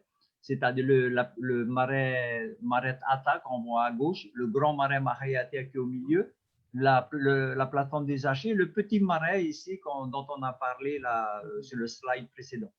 Okay, so you have actually 3 marae in this particular image, right? You can actually see the archery platform as well. So there's 4 entities you can see. So the big red rectangle in the middle, that's the marae of Mahayatea in Papara, the south shore of Tahiti, right? The one that's left to it, the smaller marae, that's what you'll find in the district on the west side of the island of Tahiti in a place called Paea, and that's called Marae Ta'ata. To the right, of course, of the big in the middle is the archery platform, as you can see, and you'll see another marae, the marae that's next to the archery platform, superimposed on top of it to showcase, of course, the direction that each marae faces towards Anamua. Towards the left, towards Antares. Yes. So this line is Antares, this line is Antares. Yeah. The Yes. middle of this is Antares. Marae Taata is also aligned with Antares. C'est Is it ça. right? Yep. Okay. Yep. Okay. I I see. move, we move. Move forward. Move. Okay. Okay. Yeah. So of course, these images, you can see all the different, the stars and the ruas and all the moon and this great conceptual diagrams that Libor had created for us to see all the different, I guess you could say, the angles of the horizon and all that kind of stuff. So May anyways, I add there's one another. thing here at this moment also? For my students who are watching this, when we went in 2014, we went to Mahayatea. We did not know that this was just the ahu of the temple. We thought that was the entire temple, but behind Mauka of this structure is where the temple is. And it's used back here is where you measure the middle of that 11-step temple where they're measuring for the Antares. Yeah, so if in this diagram, if you, the upward towards the ocean. So that's towards the sunset, yeah. So for those who will hear. Voilà, elle voulait juste dire à ses étudiants, parce qu'ils ont visité ce site, le site de Mahayatea, et bien sûr, ils ont vu la structure qu'on appelle le AHUA de 11 étages, on pourrait dire. Et bien, ils savaient pas que côté montagne, c'était l'espace du Marae elle-même. Ils n'ont pas vu ça. Et là, elle, bien sûr, profite pour leur dire qu'au fait, voilà, si on regarde vers l'image vers le haut, c'est vers l'ouest, vers, bien sûr, le soleil qui se couche, vers la mer. Et opposé de ça, bien sûr, se trouve l'espace, du Marae de Mahayatea. Voilà. Alors, ce qui était intéressant de noter, là, je vais passer assez rapidement, l'ancien nom de Papara, c'était Papaotera, donc la fondation ou le tablier du soleil, en fait, ça s'appelait Ruaroa. Ruaroa, ça veut dire le solstice de décembre. Donc, on voit bien qu'ici, de manière générale, le Marae, il pointe directement vers l'océan, justement vers Ruaroa, qui est l'ancien nom de Papara. Oh, okay. So once again, so you see Papara, it means Papa Otera, which is like the platform of the sun. Papa Otera, platform of the sun. That's where Right. Papa Ara comes from. But the ancient name before Papara, it was Ruaroa, which of course is the solstice of summer, which is the longest day, where the sun is in the sky the longest. And that's how this particular marae is constructed accordingly. Okay. Ouais. Et puis, ce qui était intéressant de noter aussi, donc comme ça, le Ahu est aligné, l'axe est aligné vers 154 degrés, qui est en fait entre 154 degrés et 156 degrés. En fait, il y a deux choses là-dedans. Il y a le lever, l'azimut du lever de la croix du Sud, et aussi à quelques degrés près, c'est l'azimut, c'est-à-dire la direction de l'île de Reivava, c'est-à-dire Mahayatea, c'est un nom qui a été donné dans les temps mythiques, qui a été donné ça vient de Reivava, et ça a été donné en fait à cet endroit-là où a été construit le marais Mahayatea. À l'époque, c'était un autre marais qui s'appelle Toarei, sur un espace qui s'appelait Mahayatea. Et maintenant, et en dernier ressort, juste avant que Wallis n'arrive, le marais Mahayatea a été construit sur cette place qui s'appelait Mahayatea et qui a donc un nom de Reivava. Et donc, le Ahu est orienté vers Reivava et vers le lever de la Croix du Sud. Okay, and so once again, that 11-step Ahu, as you see in the center of this image, right? As you can see, the middle of it going towards perpendicular to the line that's across the median, of course, is towards the longest day, or you mentioned that. But he said, if you go the opposite way, perpendicular, meaning towards accordingly to the left, for example, in this image, you see 156 degrees. That's where the Southern Cross is rising in the horizon, and is also where Reivava, the island of Reivava in the Austral archipelago south of Tahiti, is located as well. And this name Mahayatea this is the space that's used given from Raivava. So it's a name from Raivava that was given to the space. And when this marae was built, it was named after the space, this area called Mahayatea, which is given from people from Raivava, I guess you could say. So that's kind of like the story behind Mahayatea, how it got its name. So Mahayatea is a name that comes from Raivavai. Am I understanding you correctly? Yeah. Yes. Ah, what does it mean? I don't know. Je sais pas encore. Okay. That's okay. of course we need to find that out, yeah, because Mahayatea is also part of my middle name. My name is Hironui Mahayatea, and on the island of Raivava, you have the Mount Hiro. So I'm Hironui Mahayatea. Of course, it makes sense to have Hiro. This is found in the highest mountain in Raivava, which is the Mount Hiro. So there's a connection there. That's it. Yeah. Maybe I'm the one that's supposed to go find that out. Yeah. I Yeah, think so. maybe, yeah. I think so. I think you have to take me with you. I want to go there too. I've been wanting to go to Raivavai for a very long time. Donc, Ah. les indications que je donne là, c'est plus des indications personnelles. Je n'ai pas encore vérifié vraiment sur l'exactitude topographique. Je dois aller au service de la culture pour revérifier un peu tous les relevés topographiques, si ça a été fait. Concernant Tapu-Tapu-Atea, concernant Raivavai, Maret Ata, bon, ça va, j'ai pu vérifier. Et So Libor is sharing, of course, the research that he is going to be doing in regards to all these different marae and how they're all interconnected between the islands of Raivava or Tapu-Tapu-Atea and everything like that. So finding out like the degrees and their location and topography of each marae to try to see maybe there is a circuit or link. Sure there is, and that's what he's hunching into, and that's why he's very interested in trying to see where the connections are in regards to these marae. It is my understanding that Raivavai is located on the Tropic of Capricorn in the Southern Ocean, and right near it is a little island called Timoe that has ahu on it that look identical to the ones we have in Hawaii or Mokomanamana at the Tropic of Cancer.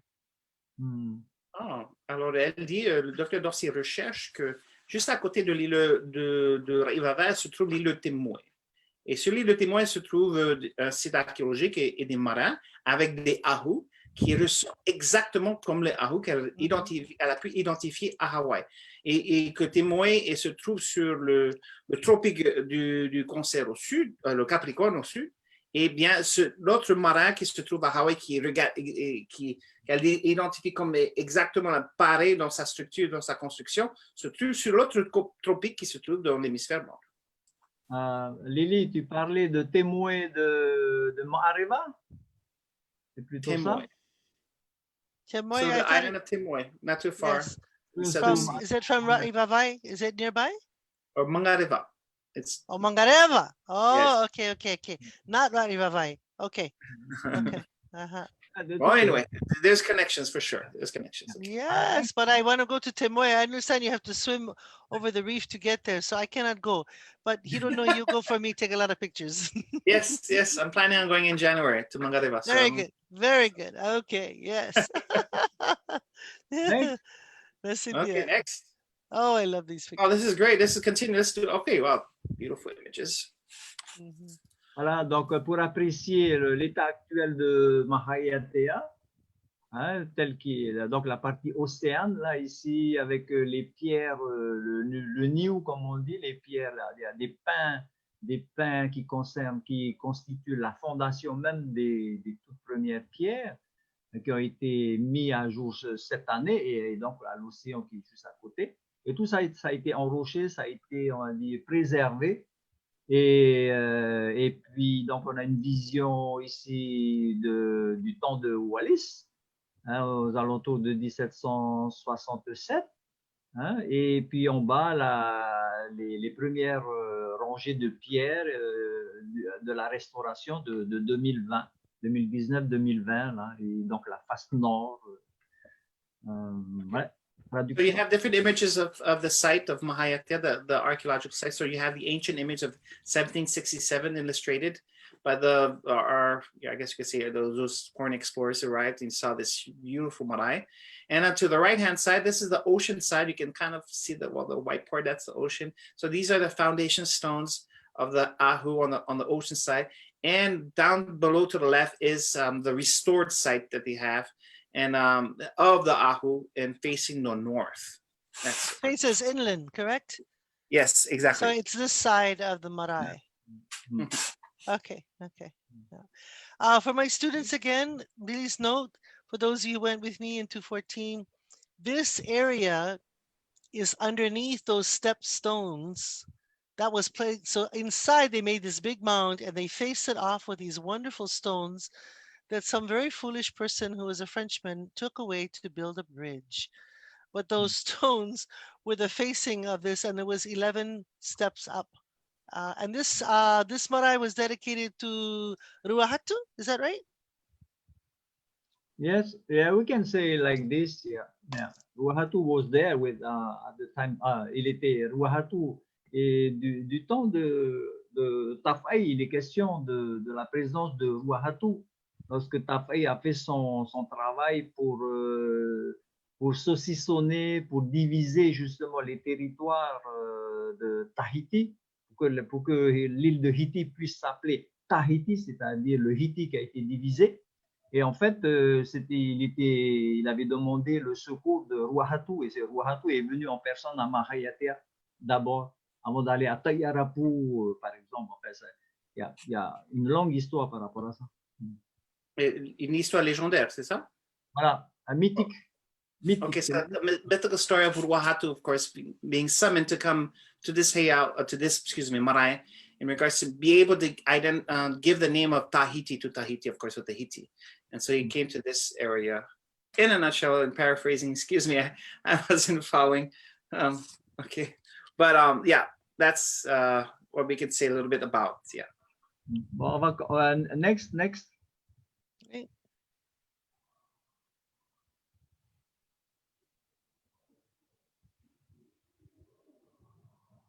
So this is Marae Ta'ata in Paea, oui? Yeah, next, yes. Donc, on va juste voir faire un peu le parallèle entre Mahayatea, le Papara, et puis Marae Ta'ata, hein, qui sont, en fait, quand on fait la comparaison, à Marae Ta'ata, il y a 3 marais, hein, et Papara. Alors, pourquoi il faut les mettre l'un à côté de l'autre? Selon les, on va dire, le fond historique des Teva, le Marae Ta'ata a été conçu du temps justement d'un hari de Papara. Donc, le Marae Mahayatea n'était pas encore construit. Et on va, enfin, peu importe, c'était juste pour voir un peu la direction des marais.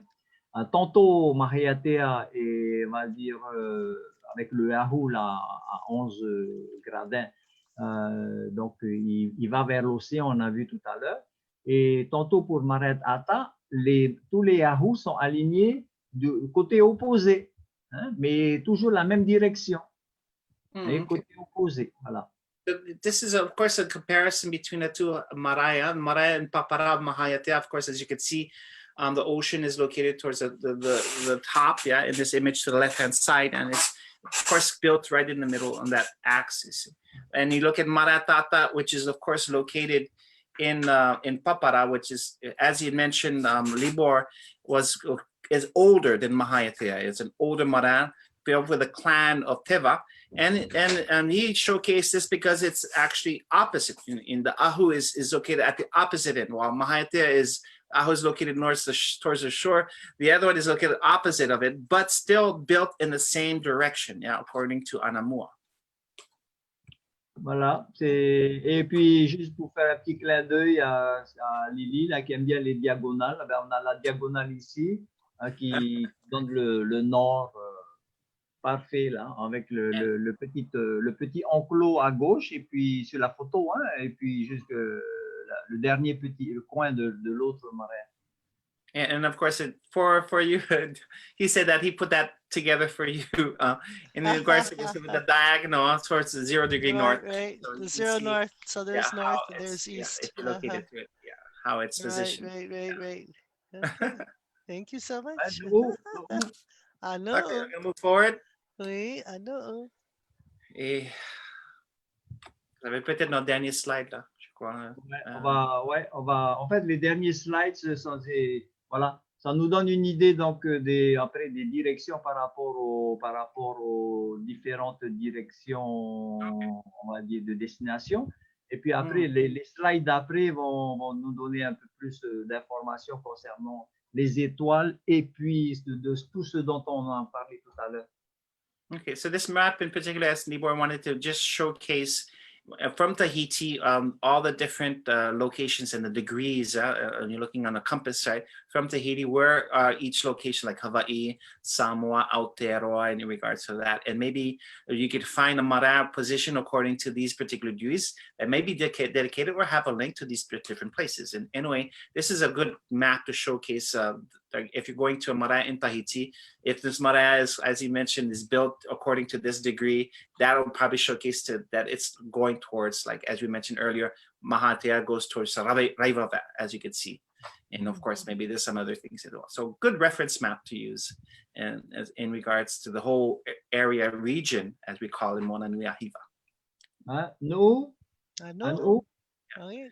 And he had mentioned that the rest of the images, of course, is just once again reviewing all the different stars, right? Their positions, according to the sun, being markers and things like that, and in this area that we call the tropical band between the two solstices, and the different degrees of location of these particular stars. Yeah. So once again, Ano?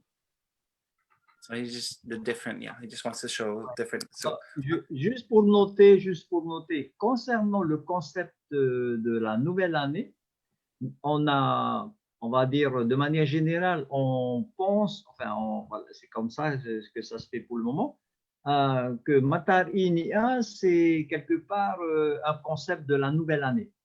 C'est vrai. Mais il faut savoir aussi que Tupaya, lorsqu'il a embarqué à bord de l'Endeavour de Cook, le 27 février 1770, il a célébré son année nouvelle, voilà, son Matahiti Api. Et donc, c'est une date qui n'a rien à voir avec Matarinia. C'était en février, le 27 février. Et du point de vue astronomique, c'est ce qu'on voit là. À gauche, là, le soleil en vert, ce que j'ai mentionné en vert, avec les deux piliers Anaroto, et puis il y a deux Anaroto, Anaroto et Anamuri, et puis un Taurua là qui est Taurua, c'est Rigel dans Orion, pour donner la direction en fait justement de ce soleil du 27 février 1770, date de la célébration du Matahiti Api de Tupaya. Et donc après, on peut se poser la question, pourquoi justement cette date-là choisie par Tupaya? Et en fait, ça a un rapport avec ATUA. Avec ATUA, puisque en fait, il savait que puisqu'il a commencé certainement à donner ses invitations à partir de midi. Et déjà le midi, selon la recherche, les recherches de Lars Eckstein, le chercheur de l'université de Berlin, et Tupaya, il faisait le point avec tout le monde aussi, avec les navigateurs de Cook. Et en fait, il stoppait toutes les opérations à midi. Et lui, là, il faisait aussi le point, il appelait ça Avatea, le point de Avatea. Et en fait, il a célébré le 27 février, donc le Matahiti Api, lorsque Orion était on va dire, dans le ciel ce soir-là, quoi. Et c'était marrant de noter que justement à midi, en fait, c'était le soleil, c'était le ciel de Matarinia, la même configuration de Matarinia ce jour. Okay. So this is really interesting. So this is based on information gathered, through Tupaya, who was the navigator Tahitian, from Rayatia, from Taputapuatia, who was, of course, hopped on board with the Captain Cook, and arrived in New Zealand. And so according to the journals, he had celebrated the New Year on the 27th of February on his voyage. And of course, to understand why this, so Libor had placed on this map a green sun to the left-hand side, you can see. On that date, on the 27th, the green sun, that's how the sun was, aligned with two pillars and of course a torua. Okay, that's how it was. And according to the research that was done, every noon on board of the ship of Cook, right, they would actually take their measures, right, at noon, they call it. And so he did at the same time, he also did that. And so he actually already understood how the sky would be like. On that particular day, it matched exactly how the sky is like on the New Year of Matariinia. So that's very important to notice that where he was on the 27th of November was the sky, the same sky that was for celebration of Matariinia. And so understanding Matariinia at the time, according to the journals, is the research that was gathered in regards to understanding how it is used today and how our ancestors use this concept of space and time to, of course, to create the calendars that we all know, to create the function of life, and et cetera, et cetera. Okay, Mikai, mahalo. Voilà. All right, I think we're Et voilà, il reste encore Alam mo? slide. Les autres. Ano? Ano.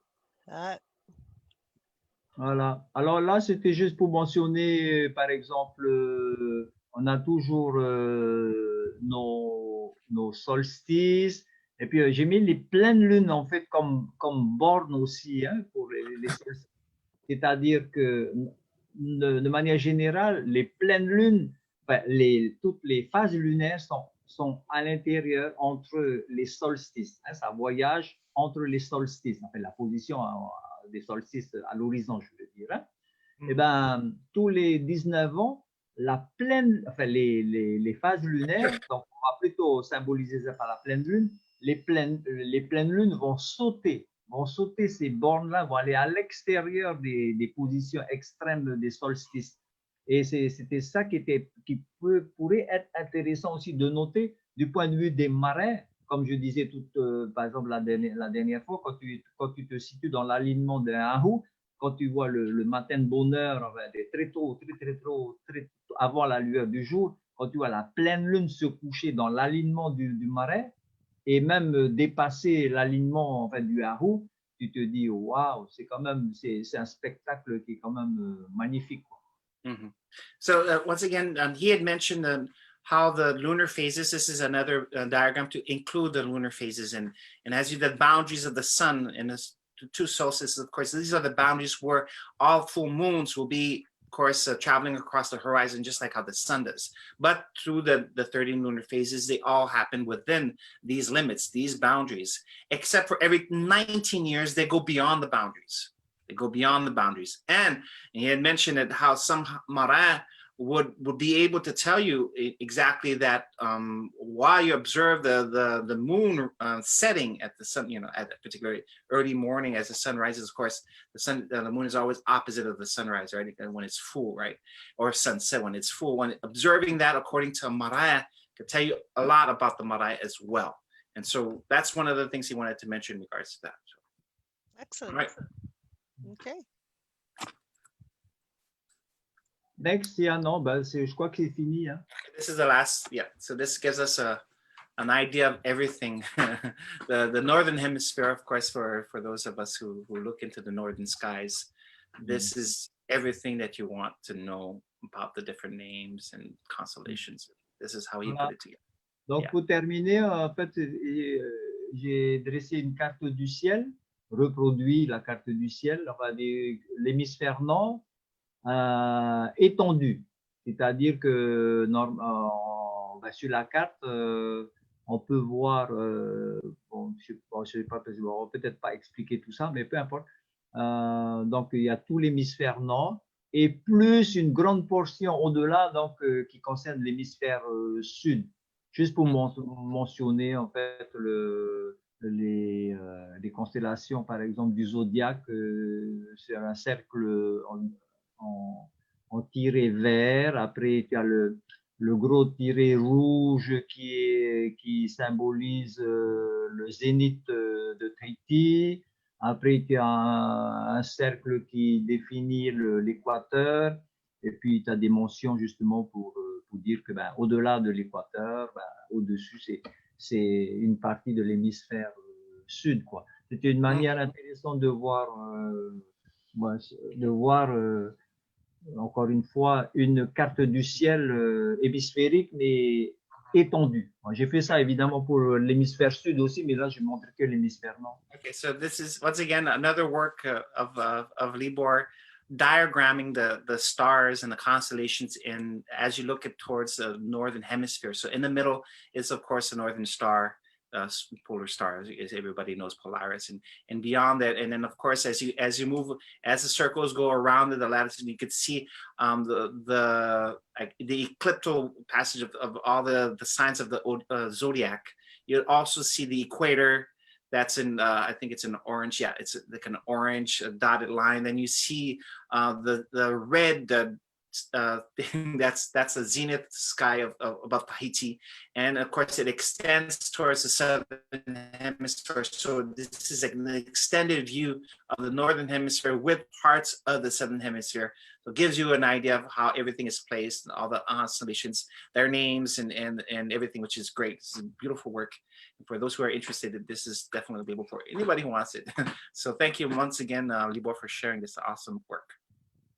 Beautiful, beautiful. Thank you so much, Libor.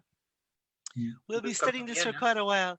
I love to see all of the names, the Tahitian names for various things that are in English that we know together. We have Hawaiian names for them, but it's wonderful to see the Tahitian names. A little bit different, yes. Yeah. Mhm. Okay, Beautiful. so I think we've come to the end because I have to go home. It's 9 o'clock and it's Oh, curfew yes. here in Tahiti. You know what? I'm So I sorry, hope I don't get Hironui. busted. Off you go. Hironui, you go now, and I'll finish up the slides, okay? Voilà, juste Thank you encore, so much. je dois partir, je dois rentrer parce qu'au fait, c'est le couvre-feu, c'est à 21h, alors il faut que je cherche mon papier là pour faire des... En tout cas, I thank you very much. Encore merci, Libor, pour tout ton travail. C'est extraordinaire ce que tu partages avec nous. So once again, I just want to mention the extraordinary work that Libor has put together to give us a better understanding of our skies and everything else that goes with it. I can say all of that. You go home before you get arrested. Aloha. No, Off you go. okay. Okay, merci à tous. Allez, Nana. Goodbye, everybody. Okay, good night. Mahalo, Hironui, mahalo. So everybody in America, there's a 9 o'clock curfew in Tahiti that's very serious. And so in order for Hironui to get home in time, he has to leave now. We are over time. However, I would like to thank you, Libor, for all of your work that you've been doing for these many years, for 20 years at least, on all of the star lore that's embedded in the chants that we find in Te Wira Henry, and that we see you're putting them onto charts for us to study. So my students, thank you. I thank you. I'm sure all of us who are watching, thank you. And this is a wonderful thing for us to think about. I do have to end quickly too because we're going to run out of juice pretty soon, and my students are behind the scenes. So I'm going to rush through the next thing. But just to let you know, Libor, my unending gratitude. Mahalo nui loa. No nā kaua kau. Okay. Haruru. For those of you who would like to do an evaluation, please go to this website, the bit.ly brand eval. And then, of course, there's a Le'a Nui Nui series, a webinar series that is sponsored by Hawaii Nui Akea, Kanaya Kana. It's on Zoom. It's on Kanaya Kana Live. And this is run by our wonderful, wonderful mentor, our kumu, Malia Nobrega-Olivera. I also want to say a shout out to the Kameʻeleihiwa schools and to Randy Fong and Snowbird. They're doing these Pacific conversations. There was one today. If you missed it, you can still go back and look at this one because they're taping everything. They will have it once a month on a Wednesday. I think it's the last Wednesday of the month. So they'll have it once a month, and they'll be sending me more flyers that I can show you for our weekly shows.